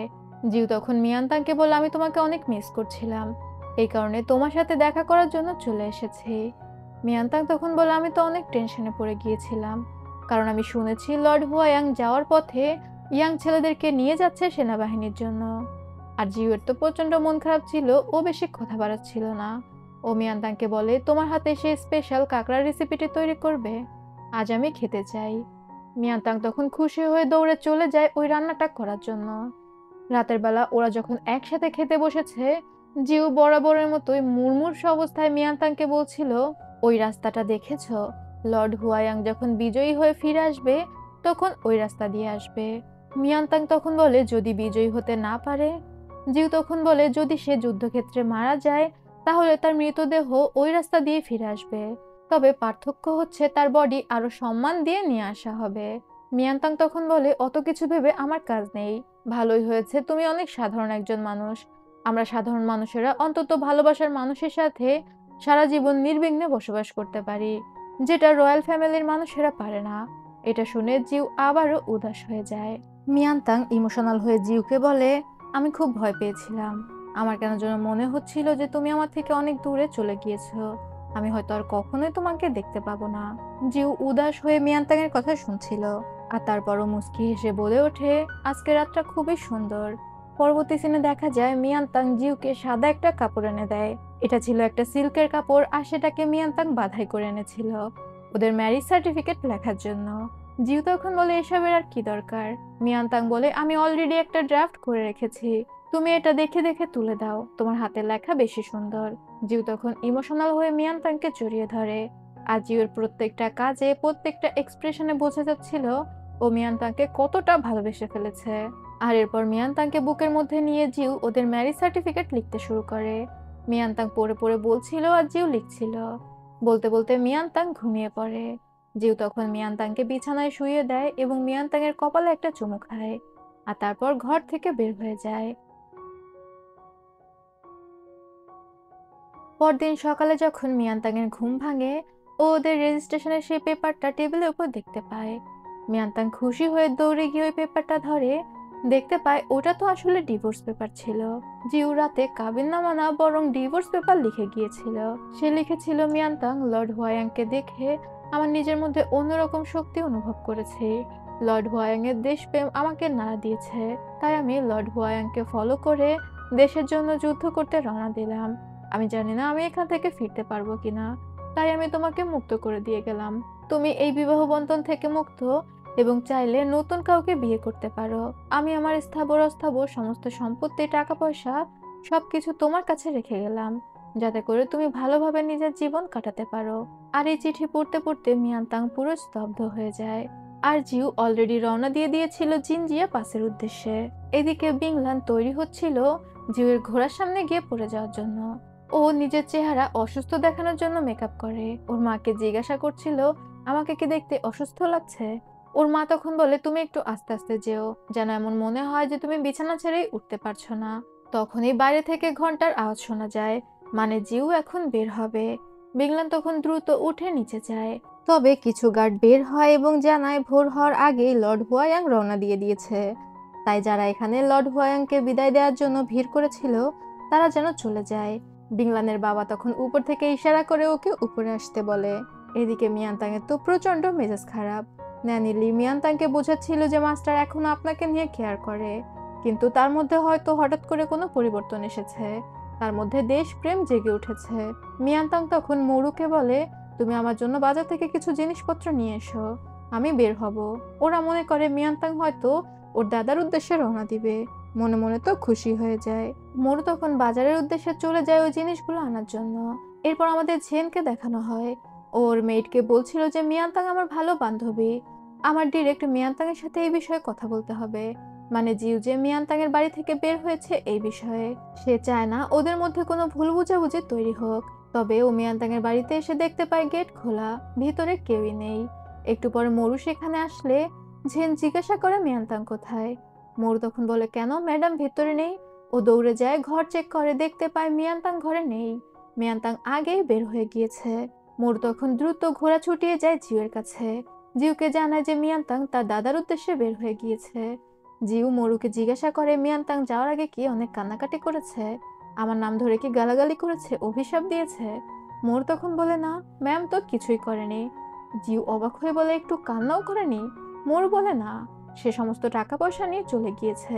এবার জিউ একটু অভিমান করে বলে, সব মেয়েরাই এক, টাকা প্রেমী। ওকে আমি টাকা পয়সা দিলাম, ও তো টাকা পয়সা নিতে ভুললো না, অথচ আমার কথা চিন্তা করে একটু কান্নাও করলো না। যাকগে, ও যদি ভালো থাকে তো থাকুক। জিউয়ের তো খারাপ লাগছিল, তারপরে উপরে উপরে এমন ভান করছিল যে মিয়ানতাং চলে যায় ও খুশি হয়েছে। এদিকে মিয়ানতাং ন্যানি লিকে নিয়ে একটা রেস্টুরেন্টে বসেছিল এবং একটা ম্যাপ দেখে প্ল্যান করছিল কোন দিকে যাবে। ন্যানি লি অবাক হয়ে বলে, আপনি আপনার দাদার কাছে যাবেন না? মিয়ানতাং তখন বলে, না, আমি জিনজিয়া পাসের উদ্দেশ্যে যাব। মানে ও এবার জিউকে ফলো করে জিনজিয়া পাসের দিকে রওনা দিয়েছিল। আর এই খবরটা ইয়ানের কাছে চলে আসে। ইয়ানের একজন স্পাই তো সবসময় মিয়ানতাং এর উপর নজর রাখতো। ইয়ান তখন কিছু লোকদের পাঠিয়ে দেয় মিয়ানতাংকে তুলে আনার জন্য। আর মিয়ানতাং যখন গাড়ি নিয়ে জঙ্গলের ভিতর দিয়ে আসছিল তখন কিছু ডাকাত ওদের উপর আক্রমণ করে দেয়। ন্যানি লি দ্রুত গাড়ির পিছনে উকি মেরে বলে, আমাদের সাহায্য করো। আসলে জিউয়ের কিছু গার্ডরাও সবসময় মিয়ানতাংকে প্রোটেক্ট করার জন্য ওকে ফলো করতে থাকতো। জিউই ওদেরকে রেখে গিয়েছিল। এবার দুই গ্রুপের মধ্যে তুমুল ফাইট শুরু হলে ডাকাতদের সাথে জিউয়ের সৈন্যরা পেরে উঠছিল না। তখন মিয়ানতাং ওদের দিকে কোনো একটা পাউডার ছুড়ে দিতে থাকে, যাতে ওই ডাকাতরা চোখে অন্ধকার দেখছিল। এরপর ডাকাতগুলোকে বেঁধে ফেলা হয়। তবে জিউয়ের সৈন্যরা যথেষ্ট আহত হয়েছিল। জিউয়ের সৈন্যরা মিয়ানতাংকে ধন্যবাদ জানায়। মিয়ানতাং তখন বলে, এই গভীর জঙ্গলে আপনারা কোথা থেকে আসলেন? ওই সৈন্যরা জানায় ওরা তিনজন ভাই, আর ওরা লর্ড হুয়াং এর উদ্দেশ্যে যাচ্ছে জিনজিয়া পাসে যুদ্ধ করতে। মিয়ানতাং তখন ন্যানি লিকে বলে, ওরা আহত, ওদেরকে আমাদের সাথে নিয়ে চলুন। আর ওই ডাকাতদের সেই জঙ্গলে বাধা অবস্থায় ফেলে যেতে বলে। এরপরেই দেখা যায় একজন গার্ড দ্রুত ঘোড়া ছুটিয়ে এসে জিউকে এই খবর দেয়, অদ্ভুত একটা গাড়ি এদিকে আসছে, তার সাথে তিনজন আহত সৈনিক রয়েছে। তারা বলছিল তারা লর্ড হুয়াং এর উদ্দেশ্যে যাচ্ছে জিনজিয়া পাসে। আর তাদের সাথে একজন বৃদ্ধ মহিলাও রয়েছে যে দাবি করছে সে আপনাকে চেনে। জিউ তো এবার বুঝতে পারে কাহিনী কি। ও জিজ্ঞাসা করে, সেখানে কি সুন্দরী কোনো মহিলাও আছে? ওই গার্ড জানায় আছে। এবার জিউ বুঝতে পারে যে মিয়ানতাং তাদের উদ্দেশ্যে আসছে। ও তখন সেখানকার সৈন্যদের বলে, তোমরা আগাতে থাকো, আমি আসছি, এবং মরুকে নিয়ে চলে যায় সেই জায়গাতে, মানে যেখানে ওই গাড়িটা পাওয়া গিয়েছে। আর গিয়ে দেখতে পায় সত্যি সেটা ছিল মিয়ানতাং। মিয়ানতাং যখন জিউকে দেখে, ও জিউ দেখে এগিয়ে আসে। জিউ মিয়ানতাং এর সামনে এসে দাঁড়ালে মিয়ানতাং ওকে একটা থাপ্পড় মেরে দেয় আর বলে, তোমার কি আমাকে স্বার্থপর এবং দুর্বল মেয়ে মনে হয়? তোমার মধ্যে যদি দেশপ্রেম জেগেই থাকে, তুমি যদি যুদ্ধে আসতেই চাও, তাহলে তুমি আমাকে সরাসরি বলতে। আমাকে ডিভোর্স দিয়ে আসার কি হলো? তুমি কি লর্ড হুয়াইয়াং? লর্ড হুয়াইয়াং নিজের বিয়ে ভেঙে দিয়ে চলে এসেছে, আর তুমি নিজের বউকে ডিভোর্স দিয়ে এসেছো। এত বেশি আইডল মানা ভালো না। মানে যা তার কথা শুনিয়ে দেয়। আর এরপর জিওর ডিভোর্স লেটারটা ছিঁড়ে ফেলার চেষ্টা করে, তবে সেটা তো সিল্কের কাপড় ছেঁড়া যাচ্ছিল না। জিউ তখন ওই লেটারটা নিয়ে ছুঁড়ে ফেলে দেয় এবং মিয়ানতাংকে জড়িয়ে ধরে। মিয়ানতাং এবার প্রচন্ড কান্না করছিল। জিউ মিয়ানতাংকে জড়িয়ে ধরে বলে, আমার ভুল হয়ে গিয়েছে, এমনটা আমি আর কখনোই করব না। এখানেই সিন কাট হয়। পরবর্তী সিনে দেখা যায় ঝাও এসেছিল জেনের বাবার সাথে দেখা করতে। ওকে জিউই পাঠিয়েছিল একটা দরকারি কাজে। তবে জেনের ভাই মিস্টার হি ঝাউকে দেখে একটা প্ল্যান করে। সে ঝাউকে বেঁধে জেনের ঘরে রেখে দেয়। আর তার বাবা যখন আসে দৌড়ে এসে বলে, দেখো, জেন আমাদের ফ্যামিলির মান সম্মান ধুলো মিশিয়ে দিয়েছে। ও কোনো এক ছেলেকে নিজের রুমে নিয়ে এসেছে, আমি তাকে বেঁধে রেখে দিয়েছি। তখন জেনের বাবা দ্রুত যায় জেনের রুমে, আর গিয়ে দেখতে পায় এটা তো ছিল ঝাও। ঝাওয়ের আগে জেনের বাবার সাথে দেখা করতে আসার কথা ছিল। এরপরেই দেখা যায় জেনের বাবা জেনের ভাইকে প্রচন্ড মারছে আর বলছে, তুমি তার সাথে কিভাবে এটা করতে পারলে? ওর পদবি ছিল লর্ড জেন্নান। জেনের বাবা লর্ড জেন্নান বলে ওকে সম্মান করছিল, আর জেনের ভাইকে বলছিল মাফ চাওয়ার জন্য। এখানে ঝেনও জানতে পারে যে ডক্টর ঝাও আসলে লর্ড জেন্নান। ঝেন এর আগে জানতো না যে ডক্টর ঝাও কে। যা হোক, ঝাও ঝেনের সাথে আলাদা কথা বলার জন্য অনুমতি চায়। ঝেনের বাবা তখন অনুমতি দিয়ে দেয়। ঝাও তখন সেখান থেকে বের হয়। এদিকে ঝেনের ভাই ঝেনের বাবাকে বলে, ওরা আলাদা কথা বলতে কেন গেল বুঝতে পারলেন? লর্ড জেন্নান ঝেনকে পছন্দ করে, আর তার সাথে যদি ঝেনের বিয়ে দেওয়া যায়, তাহলে আমাদের ফ্যামিলির সম্মান অনেক বেড়ে যাবে। এটা শুনে তো ঝেনের বাবা খুশি হয়ে যায়। এরপর আমরা ঝাও এবং ঝেনকে কথা বলতে শুনি। ঝেন রেগে বলে, আপনারা কি সবাই একই রকম? আপনি, লর্ড হুয়ায়াং সবাই নিজের পরিচয় গোপন করে মানুষদের ধোঁকা দেন। ঝাও তখন বলে, এগুলো উল্টাপাল্টা কি বলছো? তবে সে বুঝতে পারে যে মিয়ানতাং আর জিউয়ের সম্পর্কের ব্যাপারে ঝেন বলছিল। ঝাও বলে যে, তুমি যা বলছো আমি পরবর্তীতে তোমাকে সবকিছু খুলে বলবো, কিন্তু এখন বলতে পারবো না। তবে এটা জেনে রাখো, আমরা কখনো প্রয়োজন ছাড়া কিছু করি না, কোনো অন্যায় করি না। আর এরপর যেটা বলার জন্য ঝাও আলাদা এসেছিল, জেনের শরীর এখন কেমন আছে। তবে জেন ঝাওকে পাত্তা না দিয়ে সেখান থেকে চলে যায়। পরবর্তী সিনে দেখা যায় ঝাও জেনের বাবার সাথে কথা বলতে বলতে হলে আসে। জেনের বাবা কোনো কথাবার্তা না বলেই বলে, লর্ড জেন্নান, আমি রাজি। ঝাও অবাক হয়ে বলে, আপনি রাজি? ও তো খুশি হয়ে যায়। জেনের বাবা মনে করে জেনকে বিয়ে করার বিষয়ে লর্ড জেন্নান এত বেশি আগ্রহী, সে এত বেশি খুশি হয়ে যাচ্ছে। সেও তখন অনেক খুশি হয়ে যায় আর বলে, এটা তো আমাদের জেনের জন্য সৌভাগ্য। হঠাৎ করে ঝাওয়ের একটু খটকা লাগে। ও জিজ্ঞাসা করে, এর মধ্যে জেন কোথা থেকে আসলো? জেনের বাবা তখন বলে, আমি বুঝি, আপনার লজ্জা পাওয়ার কারণ নেই। আপনি যে জেনকে বিয়ে করতে চাচ্ছেন, এটা তো আমাদের সৌভাগ্যের বিষয়। বেশ কিছুক্ষণ পরে ঝাও বুঝতে পারে কথা অন্যদিকে চলে গিয়েছে। ঝাও আসলে এখানে জিওয়ের কথা মতো এসেছিল। পোর্সেলেন কমিউনিটির পোর্সেলেন ডেলিভারির জন্য অনেকগুলো গাড়ি রয়েছে, সেই গাড়িগুলো ধার করতে। কেননা কুইন জিউদের জন্য কোনো রকম শস্যকণা পাঠানোর ব্যবস্থা করেনি। কুইন চাচ্ছিল এই জিউ ওখানে গিয়ে মারা যাক, তবে জিউ তো অন্যান্য সৈন্যদের নিয়ে ওখানে গিয়ে মরতে পারে না। সে ঝাওকে আগেই বলে গিয়েছিল ওরা বের হওয়ার পরে যেন ঝাও পোর্সেলেন কমিউনিটি থেকে গাড়ি ধার করে ওদের জন্য শস্য কিনে নিয়ে যায়। ঝাও এই কথাটা বলতেই জেনের বাবার কাছে এসেছিল, যেহেতু সে পোর্সেলেন কমিউনিটির লিডার। তবে একটু পরেই দেখা যায় জেন তার বাবার সাথে দেখা করতে আসে আর জানায় ও ঝাওকে বিয়ে করতে রাজি না। জেনের বাবা তখন বলে, বিয়ের সম্পর্ক তৈরি হয়ে আসে স্বর্গ থেকে, তুমি না করার কে? আর তাছাড়া লর্ড জেন নাকি খারাপ ছেলে নাকি? জেন কড়া গলায় বলে দেয় সে চেনে না জানে না এমন কাউকে বিয়ে করবে না। যদি তার কখনো মনে হয় যে লর্ড জেন না ভালো না, তাহলে সে অবশ্যই এই বিয়েতে না করবে। জেনের বাবা তখন বলে, তুমি এই বিয়েতে না করার অধিকার রাখো না। তুমি লর্ড জেন্নার সাথে যাবে শস্য ডেলিভারি দিতে, সবকিছু আমি তোমার দায়িত্বে দিচ্ছি। জেনে তখন আর কিছু বলার থাকে না। এদিকে জিনজিয়া পাশের একটা গ্রামে আশ্রয় নিয়েছিল জিউ সহ অন্যান্য সৈন্যরা। তবে সেখানকার মহিলারা ওদেরকে আশ্রয় দিতে চাচ্ছিল না, কারণ এখানকার ইয়ং ছেলেদেরও জিউ যুদ্ধে নেওয়ার জন্য আহ্বান করেছিল। আর মহিলারা বলছিল তাদের হাজবেন্ডরা ছেলেরা যদি যুদ্ধে চলে যায় তাদের কি হবে। তখন মিয়ানতাং সবাইকে মানায়, এটা বলে মানায় যে যুদ্ধ তো লেগে গিয়েছে, যদি তারা সাহায্য নাও করে তাহলেও কি এই গ্রাম অক্ষত থাকতে পারবে। আর তাছাড়া যুদ্ধ তো শুধু ছেলেদের জন্য না, যুদ্ধ মেয়েদের জন্য। তারা যে নিজেদের স্বামী সন্তানকে স্যাক্রিফাইস করবে, এটাও এক ধরনের যুদ্ধ। এর বাইরেও তারা বিভিন্নভাবে যুদ্ধে সাহায্য করতে পারে, খাবার দিয়ে, চিকিৎসা দিয়ে, সেবা যত্ন দিয়ে। মিয়ানতাংয়ের এমন মোটিভেশনাল কথা শুনে সেখানকার মহিলারা রাজি হয়ে যায় যুদ্ধে সাহায্য করার জন্য। জিউ দূর থেকে মিয়ানতাংকে দেখে সন্তুষ্ট চিত্তে তাকিয়ে থাকে। এরপরেই দেখা যায় মিয়ানতাং সহ গ্রামের অন্যান্য মহিলারা যুদ্ধের জন্য জিনিসপত্র তৈরি করছিল, যে যার মতো কাজ করছিল। কেউ খাবার বানানো, কেউ ওষুধ তৈরি, কেউ সেলাই কাজে ব্যস্ত। তখনই সেখানকার একজন মহিলা কান্না করতে করতে বলে, আজ এই যুদ্ধ শুরু হতে যাচ্ছে, জানি না আমি আমার স্বামীকে আর দেখতে পাবো কিনা। মিয়ানতাং তখন বলে, চিন্তা করো না, আজ কোনো সৈন্যের কোনো ক্ষতি হবে না, কারণ আজ প্রথম দিন। যদি প্রতিপক্ষ বুদ্ধিমান হয়ে থাকে তাহলে তারা আজ যুদ্ধ শুরু করবে না। তারা আজ দেখবে যে তাদের প্রতিপক্ষ কেমন প্রস্তুতি নিয়েছে, কতজন সৈন্য এসেছে এবং তারা কতটা শক্তিশালী। আর এরপরে আমাদের যুদ্ধক্ষেত্রের দৃশ্য দেখানো হয়, যেখানে সেই গ্রুপ চলে এসেছিল যাদের সাথে জিউদের যুদ্ধ হবে। ওই গ্রুপের লোকেরা অন্য কোনো ভাষায় কথা বলছিল। ওরা জিউকে ব্যঙ্গ করে বলতে থাকে, তোমার সৈন্যদের নিয়ে মায়ের কোলে ফিরে যাও, গিয়ে তোমার মাকে সালাম দাও। সবাই চিৎকার করে এটা বলে ব্যঙ্গ করছিল, তবে ওদের কথা জিউরা বুঝতে পারছিল না। জিউ একজন গার্ডকে বলে ওরা কি বলছে।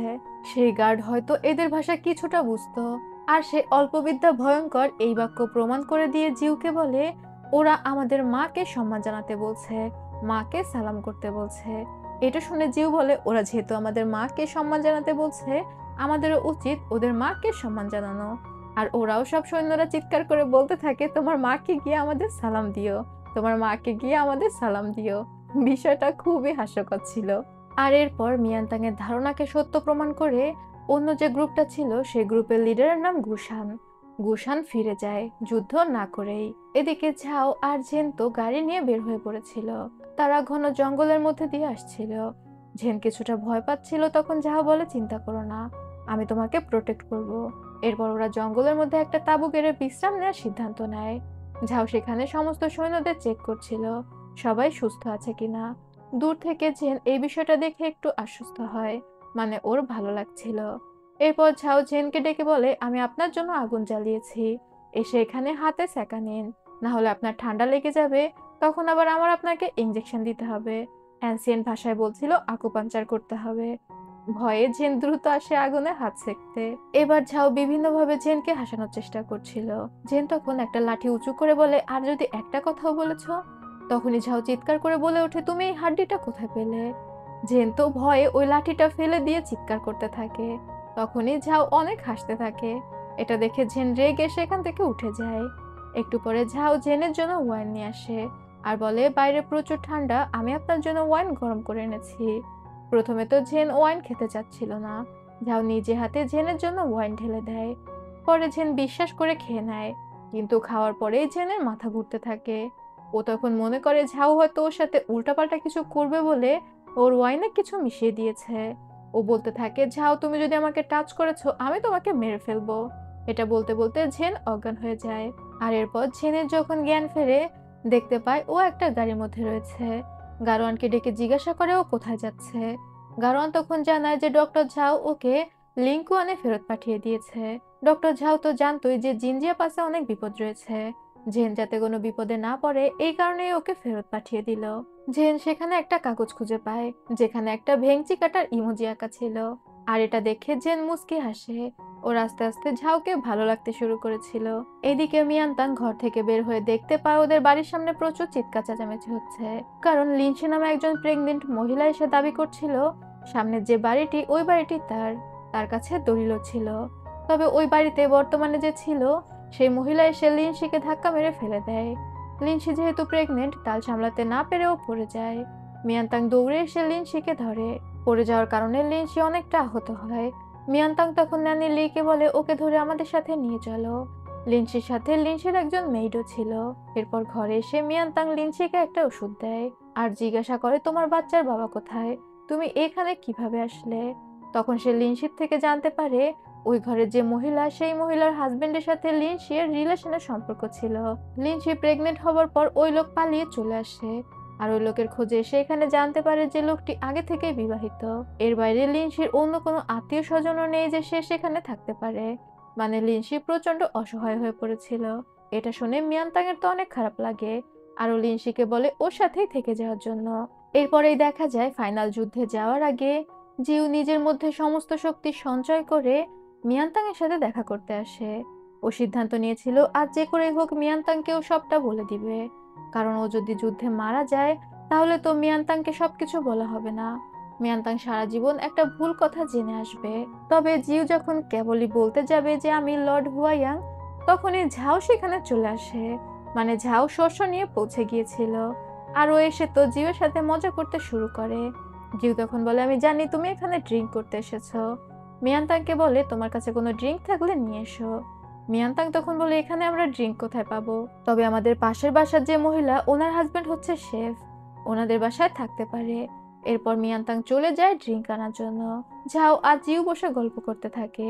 জিউ ঝাড়ি মেরে ঝাউকে বলে এখনই আমি মিয়ানতাংকে সবকিছু খুলে বলতাম, তুমি সব সময় অসময়ে হাজির হয়ে যাও। ঝাও তখন বলে আমি কিভাবে জানবো যে তুমি মিয়ানতাংকে সবকিছু খুলে বলতে এসেছো। এরপর মিয়ানতাং ড্রিঙ্ক নিয়ে আসে এবং ঝাও প্রচুর ড্রিঙ্ক করে সেখানে অজ্ঞান হয়ে যায়। এবার জিউয়ের কাছে আর একটা সুযোগ আসে মিয়ানতাংকে সবকিছু খুলে বলার।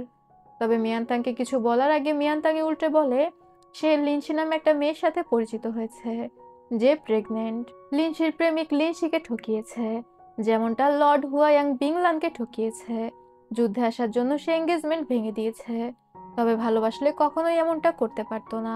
সে জিউকে বলছিল তুমি লর্ড হুয়াইয়াংকে ফলো করে আমাকে ডিভোর্স দিয়ে চলে আসছিলে, তুমি ওনার মতো একজন ফিলিংলেস মানুষকে ভালোবাসার ক্ষেত্রে ফলো করতে পারো না। এবার জিউ বুঝতে পারে যে লর্ড হুয়াইয়াং এর প্রতি মিয়ানতাং এর ধারণা পুরোপুরি নেগেটিভ।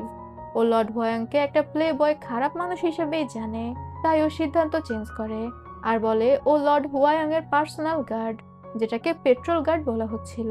জিউ তখন মিয়ানতাংকে বলে আমি ঝাউকে নিয়ে আমার তাঁবুতে ফিরে যাচ্ছি। মিয়ানতাং মাথা নেড়ে সম্মতি জানায়। এরপরে দেখা যায় আবারও রানীর নির্দেশ এসেছে। রানী জিউকে বলেছে 10 দিনের মধ্যে জিউয়ের নিজে থেকে আক্রমণ করার জন্য। মানে রানী যে কোনোভাবে চাচ্ছিল যে জিউ যেন বেঁচে না ফেরে, তার রাজ্য যায় যাক, জিউ যেন মারা যায়। জিউ এবার প্ল্যান করে ওরা দুইটা টিমে ভাগ হয়ে যাবে। একটা টিমে জিউ সাধারণ সৈন্য সেজে সেই টিমকে নিয়ন্ত্রণ করবে, অন্য টিমে জিউ সেজে যাবে ঝাও, যাতে করে ঝাওয়ের সেই টিমের উপর আক্রমণ না হয়, সাধারণ টিমের উপর আক্রমণ হয়। আর সেই টিমে যেহেতু ছদ্মবেশে জিউ থাকবে, তাই সেখানে আক্রমণ হলে কোনো ভয় নেই। মানে গুশানকে ভড়কানোর একটা চেষ্টা করছিল, যেহেতু খুব দ্রুত তাদের গুশানের টিমের উপর আক্রমণ করতে হবে। পরদিন সকালবেলা দেখা যায় এক মহিলা তার ছাগলকে খাবার দিতে এসেছে, কিন্তু এসে দেখতে পায় তার ছাগলটা ঝিমাচ্ছে, নড়াচড়াও করছে না। ওই মহিলা তখন রেগে লিনশিকে ধরে, কারণ এটাই ছিল লিনশির প্রেমিকের বউ। সে বলছিল তুমি আমার উপর প্রতিশোধ নেওয়ার জন্য আমার ছাগলকে বিষ দিয়েছ। সেখানে মিয়ানতাংও চলে আসে, আরও দেখতে পায় পানির বালতির মধ্যে কিছু ঘাসের শিকড় ভেজানো রয়েছে। মিয়ানতাং ওই শিকড়গুলো তুলে জিজ্ঞাসা করে এইগুলো কোথা থেকে আসলো। ওই মহিলা তখন বলে সে যে লেক থেকে পানি এনেছে, সেই লেকের পানিতে এই ঘাসের শিকড়গুলো ছিল। সে এটাকে তেমন কিছু মনে করেনি। মিয়ানতাং তখন বলে এগুলো হচ্ছে ঘোস্ট গ্রাসের রুট, মানে এটা যে ঘাসের শিকড় ছিল ওটাকে ঘোস্ট গ্রাস মানে ভূত ঘাস বলা হচ্ছিল। আর মিয়ানতাং বইতে পড়েছে এই ঘাসের ঔষধি গুণ থাকলেও এই ঘাসের শিকড় ভেজানো পানি যদি পশু পাখিকে খাওয়ানো হয় তাহলে সেগুলো অনেক দুর্বল হয়ে পড়ে এবং ঝিমাতে থাকে। তবে এটা বলতে বলতে মিয়ানতাং এর মাথায় অন্য একটা প্ল্যান এসে যায়, আর মিয়ানতাং নানি লিকে নিয়ে চলে যায় জঙ্গলে এই ঘাসগুলো খোঁজার জন্য। বেশ কিছুক্ষণ খোঁজাখুঁজি করার পর একটা জায়গাতে মিয়ানতাং ঘাস পেয়েও যায়। ও তখন নানি লিকে বলে আপনি একটু অন্যদিকে যেয়ে দেখুন এমন ঘাস পান কিনা। নানি লি তখন খোঁজার জন্য অন্যদিকে চলে যায়। হঠাৎই ঘাস তুলতে গিয়ে মিয়ানতাং এর হাত কিছুটা কেটে যায়। মিয়ানতাং তখন লেকের পাড়ে যায় হাত ধোয়ার জন্য, কিন্তু লেকের পানিতে মিয়ানতাং এর রক্ত পড়তেই মিয়ানতাং এর মাথা ঘুরতে শুরু করে। পানির মধ্যে রক্ত দেখে হঠাৎই মিয়ানতাং খেয়াল করে ওর হাত ভর্তি শুধু রক্ত আর রক্ত, এবং ওর কিছু ভিশন আসে যে কেউ একজন ওর হাতে শিরা কেটে ওকে পাহাড়ের উপর থেকে ঝর্ণায় ফেলে দিচ্ছে। আর এই ভিশন আসার পর মিয়ানতাং চিৎকার দিয়ে অজ্ঞান হয়ে যায়। এখানেই সিন কাট হয়। মিয়ানতাং এর যখন জ্ঞান ফেরে দেখতে পায় জিউ তার পাশে বসে আছে। মিয়ানতাং জেগে উঠে জিউকে সমস্ত ঘটনা খুলে বলে। সে আবারও দুঃস্বপ্নের মতো দেখেছে, যেখানে কেউ তার হাতের শিরা কেটে দিচ্ছিল। জিউ তো সবই জানে। জিউ তখন মিয়ানতাংকে বলে, তুমি শান্ত হও, সবকিছু ঠিক হয়ে যাবে। এগুলো বাদ দিয়ে তুমি আগে নিয়মিত ওষুধ খাও। আসলে আস্তে আস্তে মিয়ানতাংয়ের মাথায় যে রক্ত জমাট বেঁধেছিল, সেই জমাট রক্তগুলো সরে যাচ্ছিল। এই কারণে মিয়ানতাংয়ের স্মৃতি কিছুটা ফিরে আসছিল। তবে মিয়ানতাং সেটাকে দুঃস্বপ্ন ভাবছিল, যেহেতু এখনো পুরোপুরি সবকিছু মনে পড়েনি। এরপরেই আমরা শিউজিকে দেখতে পাই। সে রেস্টুরেন্টে এসে পিগ অর্ডার করে। রেস্টুরেন্টের ওয়েটার বলছিল এখানকার মুরগি খুবই ভালো, কিন্তু শিউজি জেদ ধরে বসে সে পিগই খাবে। ওয়েটার তখন পিগই অর্ডার নিয়ে চলে যায়। শিউজির মেইড বলছিল দ্রুত খাওয়া শেষ করে আমাদের মার্কেটে যেতে হবে। শিউজি তখন বলে, আরে কোনো বিষয় না, কেউ বুঝবে না। কিন্তু তখনই সেখানে লুয়েন চলে আসে। আরো শিউজিকে দেখে অবাক হয়ে বলে, আরে আপনার সাথে আবারও দেখা হয়ে গেল। মনে হয় আমাদের ভাগ্যই বারবার আমাদের দেখা করায়। শিউজি তো খুবই অপ্রস্তুত হয়ে যায়। এরই মধ্যে ওইটা চিৎকার করে বলে, এই পিগের মাংস কে অর্ডার করেছে? শিউজি তখন লজ্জা পেয়ে বলে, আমি অর্ডার করিনি। ওয়েটার সারা রেস্টুরেন্ট ঘুরে বেড়ায় যে এটা কার অর্ডার। তখনই যে ওয়েটার অর্ডার নিয়েছিল সে বলে, আরে তুমি ওদিক দিয়ে কেন ঘুরছো? এটা এই ম্যাডামের অর্ডার। এটা বলে ওই পিগের মাংস শিউজির টেবিলে দিয়ে যায়। শিউজি খুবই লজ্জায় পড়ে যায়। লুয়েন শিউজির অবস্থা দেখে মুচকে হাসতে থাকে। ও বুঝতে পারে শিউজি খেতে পছন্দ করে। তখনও ওর গার্ডকে বলে এখান থেকে চলে যেতে। শিউজির মেইডও সেখান থেকে চলে যায়।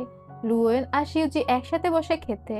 শিউজি খুব ভদ্রতা দেখিয়ে অল্প একটু নিয়ে খেতে শুরু করে। তবে লুয়েন অনেকখানি নিয়ে একসাথে খেতে শুরু করে আর বলে, আমি যখন আমার ডেরাতে ছিলাম এমন মাংস খাওয়ার সুযোগ সব সময় হতো না। এটা খুবই টেস্টি। শিউজি বুঝতে পারে লুয়েনও এটা খেতে পছন্দ করছে। তখনও কমফোর্ট ভাবে খেতে খেতে বলে, এটা খুবই মজা। লুয়েন শিউজির অবস্থা দেখে মুচকে মুচকে হাসছিল। এরপরে দেখা যায় জিউ আসে মিয়ানতাং এর সাথে দেখা করতে। মিয়ানতাং আস্তে করে উঠে টেবিলের উপর বসছিল। জিউ জিজ্ঞাসা করে মিয়ানতাং এর শরীর কেমন আছে, সে জঙ্গলের দিকে কেন গিয়েছিল। মিয়ানতাং তখন জিউকে বলে সে একটা প্ল্যান পেয়েছে। ঘোস্ট গ্রাসের শিকড় ভেজানো পানি যদি গুশানের সমস্ত ঘোড়াকে খাওয়ানো হয়, তাহলে ওই ঘোড়া আর যুদ্ধে যাওয়ার মতো অবস্থায় থাকবে না, খুবই দুর্বল হয়ে পড়বে। সেক্ষেত্রে জিউদের সুযোগ থাকবে ভালো আক্রমণ করার। জিউ তখন বলে, এটা তো ভালো প্ল্যান, কিন্তু এত ঘাস আমরা কোথায় পাবো? মিয়ানতাং বলে, চিন্তা করো না, আমি তো জঙ্গলে এই ঘাসের খোঁজে গিয়েছিলাম। আর ন্যানিলি প্রচুর পরিমাণে এই ঘাস খুঁজে পেয়েছে, আর সেগুলো আমরা কালেক্টও করেছি। আমরা যদি এই ঘাসগুলোর শিকড় সারা রাত পানিতে ভিজিয়ে রাখি, আর সেই পানির মধ্যে ঘোড়াদের খাবার ভিজাই, এবং পরদিন সেগুলো রোদে শুকিয়ে নিই, এতে করে খাবারের মধ্যে ওই ঘাস ভেজানো পানিটা ঢুকে যাবে, আর বোঝাও যাবে না এতে কোনো কিছু দেয়া হয়েছে। জিউ অবাক হয়ে বলে, তুমি তো দারুণ প্ল্যান করেছো, কিন্তু এই ঘাসগুলো গুশানের ঘোড়া পর্যন্ত পৌঁছাবে কিভাবে? মিয়ানতাক তখন বলে, আমি তোমাকে প্ল্যান দিচ্ছি, ওষুধ জোগাড় করে দিচ্ছি, এখন আবার তুমি বলছো কে পৌঁছাবে? এটা লর্ড হুয়াইয়াং এর দায়িত্ব, তুমি গিয়ে লর্ড হুয়াইয়াংকে বলো। বেচারা জিউ সেখানে বোকার মতো বসে থাকে, কারণ লর্ড হুয়াইয়াং তো ও নিজেই। পরবর্তী সিনে দেখা যায় মিয়ানতাং যখন তার ঘরে বসে ওষুধ বানাচ্ছিল, তখনই লিনশির মেয়ের দৌড়ে এসে জানায় যে লিনশির প্রসব বেদনা উঠেছে। মিয়ানতাং দৌড়ে যায় লিনশির কাছে। লিনশি যন্ত্রণায় কাতরাচ্ছিল, কোনো ডাক্তারও আশেপাশে ছিল না। আর মিয়ানতাংও তো ওষুধের বই দেখে দেখে ওষুধ দিত, ও তো ডাক্তারে কিছুই জানতো না। তারপরেও সবাই মিলে চেষ্টা করতে থাকে লিনশির ডেলিভারি করানোর জন্য। বহু চেষ্টার পর মিয়ানতাং লিনশির বাচ্চার ডেলিভারি করাতে সক্ষম হয়। এদিকে তুমুল পরিমাণে যুদ্ধ লেগে গিয়েছে। সেদিন রাতেই ফাইনাল যুদ্ধ হওয়ার কথা, এবং মিয়ানতাং এর প্ল্যান অনুযায়ী জিউ সক্ষম হয় গুশানের ঘোড়াগুলোকে ওই ঘাস ভেজানো পানি খাওয়াতে। এবং দেখা যায় যুদ্ধের ঠিক আগ মুহূর্তে ঘোড়াগুলো উল্টে উল্টে পড়ে যাচ্ছিল, ওদের দাঁড়ানোরও শক্তি ছিল না। আর এই সুযোগে জিউ তার সৈন্যদের নিয়ে অ্যাটাক করে দেয় এবং গুশানকে হারিয়ে দেয়। সকালবেলা সবাই উল্লাস করতে থাকে যে তারা জিতে গিয়েছে, তাদের জয় হয়েছে। সবার উল্লাস শুনে মিয়ানতাং যখন দৌড়ে বাইরে আসে, দেখতে পায় জিউ মিয়ানতাং এর ঘরের সামনে দাঁড়িয়ে আছে। মিয়ানতাং দৌড়ে গিয়ে জিউকে জড়িয়ে ধরে, ওরা তো জিতে গিয়েছে। তবে জিউ মিয়ানতাং এর কাঁধের উপরে অজ্ঞান হয়ে যায়। আর এরপর দেখা যায় ডক্টর ঝাও জিউকে চেক করে জানায় তেমন কিছুই না। জিউ শুধু যুদ্ধ নিয়ে অনেকটা টেনশনে ছিল, নিজের খেয়াল রাখেনি, এই কারণে ও দুর্বল হয়ে পড়েছে। কিছুদিন রেস্ট নিলে ঠিক হয়ে যাবে। পরবর্তী সিনে দেখা যায় মিয়ানতাং লিনশির সাথে দেখা করতে এসেছে। আরো লিনশিকে এসে বলে, তোমাকে আমার একটা বিষয় জিজ্ঞাসা করার আছে। তবে মিয়ানতাং কি বিষয়ে জিজ্ঞাসা করলো এটা দেখানো হয় না। এরপরেই দেখা যায় মিয়ানতাং মন খারাপ করে বসেছিল। ঠিক মন খারাপ না, মিয়ানতাং গভীর চিন্তায় ডুবেছিল। মিয়ানতাং লিনশিকে প্রশ্ন করেছিল যে ও এখানকার স্থানীয় মানুষদের ভাষা বুঝতে পারছে, এটা কিভাবে সম্ভব। লিনশি তখন বলে এখানকার স্থানীয় মানুষদের ভাষা বেশ কঠিন, অন্যান্য ভাষা থেকে আলাদা। যদি তুমি সেটা বুঝতে পেরে থাকো তাহলে অবশ্যই তুমি এখানে লং টাইম থেকেছ, তা না হলে ওদের ভাষা বোঝার কথা না। আর মিয়ানতাং এই বিষয়টা নিয়ে চিন্তা করছিল যে কবে ও এখানে থেকেছে, কবেই বা স্থানীয় মানুষদের সাথে ওর উঠা বসা ছিল। যা হোক, এরপরে আমাদের গুশানকে দেখানো হয়। জিউ গুশানের জিজ্ঞাসাবাদ করছিল। গুশান জিউকে জানায় যদি ওর জীবনের নিরাপত্তা জিউ নিশ্চিত করতে পারে, মানে এটা কথা দিতে পারে যে গুশানকে মারা হবে না, তাহলে গুশান সবকিছু স্বীকার করতে পারে। জিউ তখন বলে এই সিদ্ধান্ত তো আমার হাতে না, এটা কোর্টের সিদ্ধান্ত। তবে তুমি যদি সবকিছু স্বীকার করো তাহলে আমি রিকোয়েস্ট করব যাতে তোমাকে কম শাস্তি দেওয়া হয়।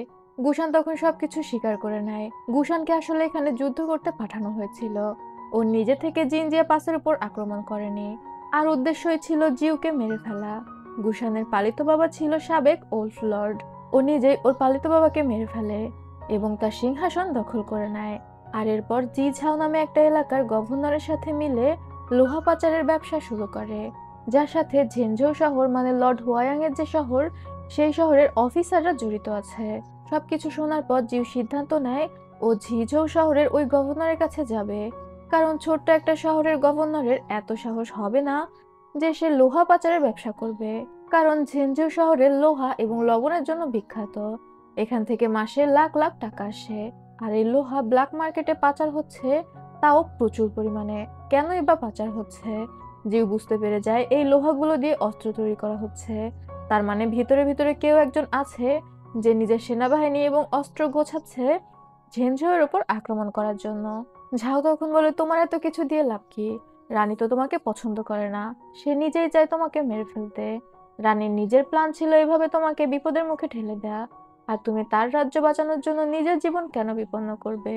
জিউ তখন বলে হয়তো রানী নিজেও এসব জানে না, তবে আমি ঠিক করে নিয়েছি আমি ঝিঝৌতে যাব। পরবর্তী সিনে আমরা লুয়েন এবং মিয়ানতাংকে দেখতে পাই। ওরা ওল্ড ফ্লডের এলাকাতে ছিল, কিছু একটা ডেলিভারি দেওয়ার কাজ করছিল। এখানে মিয়ানতাংকে না খুবই সুন্দর লাগছিল, মানে এই গেটআপে। যা হোক, লুয়েন মিয়ানতাংকে বলে জানো ওলফরা একটা সাথী মারা গেলে সারা জীবন একা থেকে কাটিয়ে দেয় তার পার্টনারকে মনে করে, অথবা পার্টনারের শোকে মারা যায়। মিয়ানতাং লুয়েনের দিকে মুগ্ধ হয়ে তাকিয়েছিল, আর এটা ছিল মিয়ানতাং এর স্বপ্ন, যেটা জিউ মিয়ানতাং এর পাশে আসায় ভেঙে যায়। মিয়ানতাং ঘুম থেকে চমকে ওঠে। জিউ বলে কি ব্যাপার, তুমি কি ভয় পেয়েছো? আমি তোমার ঘুম ভাঙিয়ে দিয়েছি? মিয়ানতাং তখন বলে না, তেমন কিছু না। তবে মিয়ানতাং এই প্রথমবারের মতো জিউকে তার স্বপ্নের বিষয়ে বলে না। সে কিন্তু এবার লুয়েনকে স্পষ্ট তার স্বপ্নে দেখেছে, কিন্তু এই বিষয়টা নিয়ে কোনো প্যানিকও করে না। তার মানে আস্তে আস্তে মিয়ানতাং এর কাছে তার পাস্টের বিষয় ক্লিয়ার হচ্ছিল। এখানে মিয়ানতাং জিউকে জিজ্ঞাসা করে যে সব অপরাধীদের ধরা হয়েছে তাদের নিয়ে কি করা হবে। জিউ তখন বলে কোর্ট তাদের শাস্তি দিবে। জিউ মিয়ানতাংকে জানায় সে ঝিঝোর উদ্দেশ্যে রওনা দিবে, তবে ঝিঝৌতে তারা আলাদা আলাদা ভাবে যাবে। মিয়ানতাং এর সাথে অবশ্য গার্ড থাকবে, কারণ পথে ওর যে কোনো বিপদ হতে পারে। মিয়ানতাং এর জন্য আলাদা প্যালেসের ব্যবস্থা করা হয়েছে এবং জিউ যাবে ডিরেক্ট গভর্নরের প্যালেসে। পরবর্তী সিনে দেখা যায় প্রিন্স শুয়ের কাছে খবর চলে আসে গুশান ধরা পড়ে গিয়েছে এবং জিউ জিতে গিয়েছে। প্রিন্স শুই তো প্রচন্ড রেগে যায়। ও চিৎকার করে বলে গুশান একটা অপদার্থ, তুমি ইয়ানকে দ্রুত পাঠাও গুশানকে চুপ করানোর জন্য, মানে গুশানকে মেরে ফেলার জন্য। কারণ গুশান যদি মুখ খোলে তাহলে প্রিন্স শুই ফেঁসে যাবে। এবার বুঝতে পারছেন সবকিছুর মাস্টার মাইন্ডে প্রিন্স শুই বের হচ্ছে। পরবর্তী সিনে দেখা যায় জিউয়ের কাছে সাবেক ওল্ড লর্ডের একজন সৈন্য আসে, মানে সে গুশানের জন্য কাজ করতো না, বরং গুশানের পালিত বাবার জন্য কাজ করত। আর সে এখানে প্রিন্সেস চুনির খোঁজে এসেছে। জিউ তখন মুচকি হেসে বলে প্রিন্সেস চুনি মানে লিনসি, তার মানে লিনসি একজন স্পাই হয়ে এখানে ছিল। সে সাবেক ওল্ড লর্ডের মেয়ে। আর এরপরে দেখা যায় লিনসি জিউয়ের সাথে দেখা করতে আসে এবং জিউকে দেখে বলে পাখিরা নিজেদের পালক খুলে ফেলে রিপ্রোডাকশনের জন্য বসে যায়, বিপদ এড়ানোর জন্য। ভাবতে পারেনি একজন লর্ডও এমন ভণ্ড হবে যে নিজের পরিচয় গোপন করে এক মহিলাকে ঠকাবে। জিউ তখন বলে প্রিন্সেস চুনি, আপনি তো এখানে স্পাই হিসেবে ছিলেন, আমি কি কখনো আপনাকে কিছু বলেছি? চুনি তখন আর কোনো কথা বলে না। জিউ চুনিকে সেখানে বসতে বলে। আর এরপর চুনিকে বলে, আমি আপনাকে ছেড়ে দিব, তবে আমার কিছু প্রশ্নের উত্তর দিন। আপনার বাবা যে সাবেক ওল্ড লর্ড ছিল, সে তো লোহা পাচারের ব্যবসা করত, তবে এই ব্যবসাগুলো কাদের সাথে করত? চুনি তখন বলে 3 বছর আগে এই ব্যবসা শুরু হয়েছিল, আর ওর বাবা এক প্রকার বাধ্য হয়ে ব্যবসাটা করত। তবে যারা এই লোহাগুলো নিতে বা দিতে আসতো, তাদের মুখ কখনো দেখা যায়নি, তারা সবসময় কালো রঙের মাস্ক পরে থাকতো। জিউ তখন বলে, আমি কিছু সৈন্যদের দ্বারা আপনাকে সেফলি আপনার রাজ্যে পৌঁছে দিব, তবে তাদের উপহার হিসেবে আপনি আপনার বাবার খাতাগুলো দিয়ে দিবেন, কাদের সাথে বিজনেস করতো সেই হিসাবপত্র আর কি। টুনি তখন বলে, আমার বাবা তো মারা গিয়েছে, এখন আর তার খাতাপত্র দিয়ে আমি কি করব? ও রাজি হয়ে যায়। এরপর জিউ বলে, আর একটা প্রমিস করতে হবে, মিয়ানতাংকে আপনি আমার পরিচয় বলবেন না। এবার চুনি যেহেতু একটা রাজ্যের প্রিন্সেস আর তাকে গিয়ে সেই রাজ্যের দায়িত্ব সামলাতে হবে, ও রাজি হয়ে যায়। যদিও মিয়ানতাং ওর অনেক উপকার করেছে, তবে ওর কাঁধেও তো ওর পুরো রাজ্যের মানুষদের দায়িত্ব। জিউ তখন মুস্কি হেসে ধন্যবাদ জানায়। আর এরপরেই দেখা যায় প্রিন্সেস চুনি মিয়ানতাং এর থেকে বিদায় নিয়ে বের হয়ে পড়ছে। মিয়ানতাং যাওয়ার সময় চুনিকে একটা পেন্ডেন্ট দেয় উপহার হিসেবে। চুনি তখন বলে, তোমার জন্য আমার কাছে একটা উপহার রয়েছে। আর ও মিয়ানতাংকে একটা ছুরি দেয়। এটা ছিল ডার্ক আয়রনের ছুরি। যে ছুরিটা খোলার পরে মিয়ানতাং এর আবারও পাস্টের একটা ঘটনা মনে পড়ে যায়। কেউ একজন মিয়ানতাংকে এই ছুরিটা দিয়েছিল, বলেছিল এটা তোমার সেফটির জন্য নিজের কাছে রেখে দাও। এদিকে চুনি যাওয়ার সময় মিয়ানতাং এর মাথা খারাপ করে দিয়ে যায়। ও মিয়ানতাংকে বলে, তোমার হাজবেন্ডের থেকে সাবধানে থেকো। আর এই বিষয়টা নিয়ে মিয়ানতাং অবাক হয়ে দাঁড়িয়ে থাকে, চুনি এমন কথা কেন বলল। এরপরে আর কি, ওরা রওনা দিয়ে দেয় ঝিঝোর উদ্দেশ্যে। জিউ ডিরেক্ট চলে যায় গভর্নরের প্যালেসে। গভর্নর জিউকে দেখে প্রথমে ভয় পাচ্ছিল। জিউ তখন বলে, ওর সাথে গুশান নামে একজন ক্রিমিনাল রয়েছে, তাকে যে কেউ মেরে ফেলার চেষ্টা করতে পারে। তার সেফটির জন্য যেন গার্ডের ব্যবস্থা করা হয় এবং শহরের সমস্ত গেট বন্ধ করে রাখা হয়। গভর্নর তাতে সম্মতি জানায়। অন্যদিকে আমরা মিয়ানতাংকে দেখি, ও যখন শহরের মধ্যে দিয়ে আসছিল, ওর নিজের পাস্টের কথা মনে পড়ে যায়।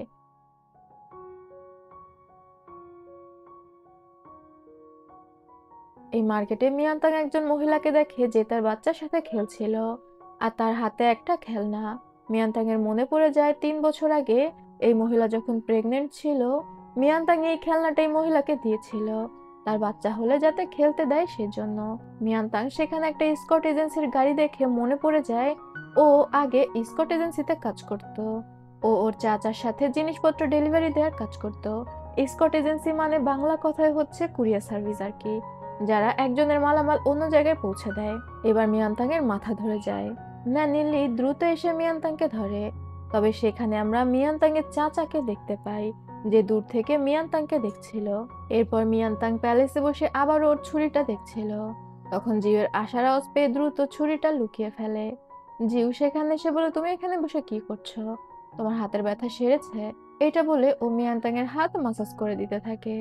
আর মিয়ানতাং অদ্ভুত দৃষ্টিতে জিওর দিকে তাকিয়ে থাকে, খুবই শান্ত, কারণ ওর কাছে তো আস্তে আস্তে অনেক কিছু ক্লিয়ার হচ্ছে। রাতের বেলা জিও ঘরে বসে বসে কম্বলের কোণা ঠিক করার চেষ্টা করছিল, তবে কোনোভাবেই পারছিল না। মিয়ানতাং তখন ঘরে এসে ওই কম্বলের কোণাটা ঠিক করতে করতে বলে, তুমি একজন ভালো বিজনেসম্যান, একজন সাহসী সৈনিক, আর তুমি সাধারণ একটা কম্বলের কোণা ঠিক করতে পারছো না। জিউ তখন বলে, এগুলো অনেক ডিফিকাল্ট কাজ, আমার দ্বারা হচ্ছে না। মিয়ানতাং এবার জিউকে প্রশ্ন করে, গত বছর কি আমরা ঝেনঝৌ শহরে ছিলাম? জিউ তখন বলে, হ্যাঁ, আমরা ঝেনঝৌ শহরে ছিলাম এবং আমাদের পোর্সিলেন শপ চালাচ্ছিলাম। জিউ বলে, এগুলো কেন জিজ্ঞাসা করছো? মিয়ানতাং বলে, আমি পুরোনো দিনের কথা ভাবছিলাম, দিনগুলো কত সুন্দর ছিল। তবে মিয়ানতাং এর এক্সপ্রেশন দেখে বোঝা যাচ্ছিল জিউ এর উত্তর ওর পছন্দ হয়নি। ও জানতো জিউ মিথ্যা কথা বলেছে। এরপর জিউ মিয়ানতাংকে বলে, আজ রাতে তুমি বাইরে যেও না, আজ রাতে যে কোনো ধরনের বিপদ হতে পারে, আর ও রাতে বাড়ি ফিরবে না, কারণ ওর অফিসিয়াল ডিউটি আছে। তো মিয়ানতাং এই বিষয়ে কিছু বলে না। এরপর জিউ মিয়ানতাং এর প্যালেস থেকে বের হয়ে যায়। তখনও আমরা মিয়ানতাং এর চাচাকে ওই প্যালেসের সামনে দেখতে পাই।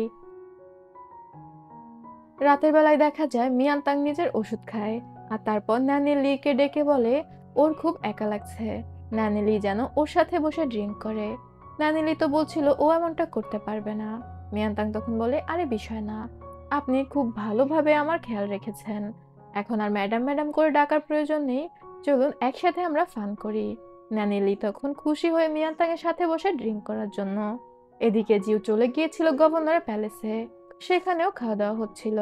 গভর্নর যখন জিউকে ওয়াইন খেতে দেয়, জিউ মোরুকে বলে ওইটাকে টেস্ট করে দেখতে। গভর্নর তখন বলে, আপনি কি আমাকে অবিশ্বাস করছেন? জিউ বলে, ইদানিং আমাকে অনেকে মারার চেষ্টা করছে, তাই আমাকে সাবধান থাকতে হয়। এরপর জিউ গুশানের কথা তোলে, সে গুশানকে ইন্টারোগেশন করবে। তবে গুশান যদি মুখ খোলে তাহলে তো গভর্নর ফেঁসে যাবে। গভর্নর তখনও পর্যন্ত জানতো না যে গুশান মুখ খুলেছে কিনা, আর সে জিউয়ের কথা শুনে ঘামছিল। এদিকে আমরা জেলের দৃশ্য দেখতে পাই, যেখানে গুশান ছিল। দুজন সৈন্য খাবার নিয়ে যাওয়ার উসিলায় যায় এবং গুশানকে মেরে ফেলার চেষ্টা করে। তবে গুশান তো আর সাধারণ খিলাড়ি ছিল না, ওই দুইজনকে সহজেই মেরে ফেলে। তবে তখন আরো একদল দৌড়ে আসে গুশানকে মারার জন্য। গুশান কোনোভাবে সবার সাথে ফাইট করে টিকে থাকছিল। এরই মধ্যে জিউয়ের সৈন্যরাও দৌড়ে চলে আসে। তবে যারা আগে গুশানকে মারতে এসেছিল তাদের মধ্যে একজন গিয়ে গুশানকে আঘাত করে। এখানেই সিন কাট হয়। জিউ আর গভর্নর যখন কথা বলছিল, এরই মধ্যে জিউয়ের সৈন্যরা গুশানকে নিয়ে প্রবেশ করে। সাথে তারা জীবিত একজন সৈন্যকেও এনেছিল। এবার তো গভর্নর পুরোপুরি ফেঁসে গিয়েছে, কারণ সেই গুশানকে মারার জন্য লোক পাঠিয়েছিল। জিউ কিছু বলতে যাবে তার আগে গভর্নর বলে তার খুবই অসুস্থ লাগছে, সে একটু ভেতরের ঘর থেকে ওষুধ খেয়ে আসছে। এটা বলে গভর্নর কোনোভাবে দৌড়ে ভিতরে যায় আর তার ওয়াইফকে বলে, দ্রুত ব্যাগ গুছাও, আমাদের প্রিন্স শুয়ের উদ্দেশ্যে রওনা দিতে হবে। আমি প্রিন্স শুয়ের জন্য কাজ করি, সে অবশ্যই আমাকে সাহায্য করবে। গভর্নরের বউ দৌড়ে যায় ব্যাগ গুছাতে, কিন্তু তখনই দেখা যায় গভর্নরকে অলরেডি পয়জন দেওয়া হয়ে গিয়েছিল। প্রিন্স শুই তো ওকে সাহায্য করবে, খুব ভালো সাহায্য করে দিয়েছে। গভর্নর তো সেখানে মারা যায়। জিওর কেস যেখানে আটকে ছিল সেখানেই আটকে যায়। এদিকে মিয়ানতাং ন্যানি লিকে ঘুম পাড়িয়ে রেখে বের হয়ে যায়। ও গিয়েছিল পিংগুয়ান স্কট এজেন্সি নামে একটা জায়গায়, আর সেই এজেন্সির সামনে দাঁড়িয়ে মিয়ানতাং এর তার পাস্টের সমস্ত ঘটনা মনে পড়ে যায়। এই স্কট এজেন্সি মিয়ানতাং চালাতো। এখানে 21 জন ওয়ার্কার ছিল, 20 জন বাইরে যাদেরকে মিয়ানতাং নিজের ভাইয়ের মতো ট্রিট করত, আর ওরাও মিয়ানতাংকে নিজের বোনের মতো ট্রিট করত। আর বাকি একজন ছিল মিয়ানতাং এর চাচা, যে গত কয়েকদিন ধরে মিয়ানতাংকে ফলো করছে। ওরা এখানে সবাই বেশ খুশি ছিল। মিয়ানতাং লোহা ডেলিভারি দেওয়ার একটা কাজ পায়। ওরা আসলে সব বিপজ্জনক ডেলিভারি গুলো দিত। এখন যেহেতু এটা ব্ল্যাক মার্কেটের ডেলিভারি, মিয়ানতাং অনেকগুলো টাকা পায়। ওদের দেখাশোনা করার জন্য সেখানে একজন বৃদ্ধ মহিলা ছিল। মানে সব মিলিয়ে এই এজেন্সিতে মিয়ানতাং বেশ খুশি ছিল। আর পাস্টের ঘটনাগুলো মনে করে মিয়ানতাং এর খুবই ভালো লাগে। তখনই ওই বৃদ্ধ মহিলা মিয়ানতাংকে দেখে বলে, লিউ, তুমি ফিরে এসেছো। মিয়ানতাং ওই বৃদ্ধ মহিলাকে চিনতে পারে।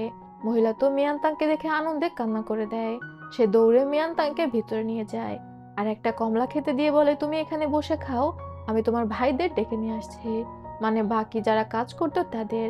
ওই বৃদ্ধ মহিলা বাইরে গিয়ে একজনকে খুঁজে পায় আর বলে, তোমাদের বোন ফেরত এসেছে। ওই ছেলেটি মিয়ানতাং এর কথা শুনে অনেক খুশি হয়ে যায়। তবে তখনই ওরা বুঝতে পারে কেউ একজন গেট ভেঙে প্রবেশ করেছে। দুইজন দ্রুত লুকিয়ে পড়ে। দেখা যায় সেখানে একদল সৈন্য চলে এসেছে, যারা ওই এজেন্সির বৃদ্ধ মহিলাটিকে মেরে ফেলে। ভিতরে ঢুকে যতজনকে পায় সামনে সবাইকে মেরে ফেলে। মিয়ানতাং সাউন্ড শুনে দৌড়ে বাইরে যেতে গেলে একটা ছেলে দৌড়ে এসে ওকে বলে, তাড়াতাড়ি আমার সাথে চলো। ও মিয়ানতাংকে একটা বক্সের মধ্যে লুকিয়ে ফেলে। তবে ও নিজে বাঁচতে পারে না। সেখানে যে 20 জন ছেলে কাজ করত সবাইকে মেরে ফেলা হয়। আর যে গ্রুপ এসেছিল ওদেরকে মারতে, সবাইকে মেরে ফেলার পর সবার বডি নিয়ে ওরা সেখান থেকে চলে যায়, যাতে কোনো প্রমাণ না থাকে। বাইরে তো প্রচন্ড বৃষ্টি হচ্ছিল। মিয়ানতাং তো একটা বক্সে বন্দি ছিল, আর এই বক্সটা বাইরে থেকে আটকানো ছিল। বক্সের মধ্যে বসে মিয়ানতাং চিন্তা করছিল ওই লোকটির কথা, যে এখানে ঢুকে ওই বৃদ্ধ মহিলাকে মারে, যেটা মিয়ানতাং দেখতে পেয়েছিল। আর ওর মনে পড়ে যায় এটাই সেই লোক যে মিয়ানতাংকে মেরেছিল। মিয়ানতাং প্রথমে বক্সটা খোলার চেষ্টা করে, তবে খুলতে পারছিল না। তারপর লাথি মেরে বক্স ভেঙে বের হয়ে আসে। আর ও যখন বের হয়ে আসে, ও বুঝতে পারে সবাইকে মেরে বডি এখান থেকে নিয়ে যাওয়া হয়েছে। ওর পিঙ্গুয়ান এজেন্সি, যাকে ও নিজের ফ্যামিলির মতো ট্রিট করত, ওর চোখের সামনে শেষ হয়ে গিয়েছে। মিয়ানতাং তখন প্রচুর কান্না করে। এরপরেই আমরা জানতে পারি মিয়ানতাং এর বিয়ের দিন যে ওদের উপর ডাকাতের হামলা হয়েছিল, ওরা আসলে ডাকাত ছিল না। ওই লোক ছিল মিয়ানতাং এর চাচা। মিয়ানতাং তো চুইজিউকে বিয়ে করতে চাইতো না, আর তাই মিয়ানতাং এর চাচা মিয়ানতাংকে পালাতে সাহায্য করে। তবে যাওয়ার আগে সে মিয়ানতাংকে বলে, এখানে একবার গেলে তুমি কিন্তু আর ফিরে আসতে পারবে না। তবে বাবা জানবে যে তোমার ভালোভাবেই চুইজিউর সাথে বিয়ে হয়েছে। মিয়ানতাং তখন বলে, আমি জানি, আর আমি স্বেচ্ছায় এই পথ বেছে নিলাম। আর এরপর ঘোড়া ছুটিয়েও চলে যায়। এরপর আমরা মিয়ানতাংকে লুয়েনের সাথে দেখতে পাই আর বুঝতে পারি লুয়েন এবং মিয়ানতাং এর মধ্যে ভালোবাসার সম্পর্ক ছিল। আর ওরা একসাথে ব্ল্যাক মার্কেটের কাজ করছিল। মানে মিয়ানতাং আরো বড় খিলাড়ি বের হয়েছে। এরপর মিয়ানতাং লুয়েনের নাম দেয় লুয়েন, মানে লুয়েনের আসল নাম লুয়েন না, ওকে এই নামটা মিয়ানতাং দিয়েছিল।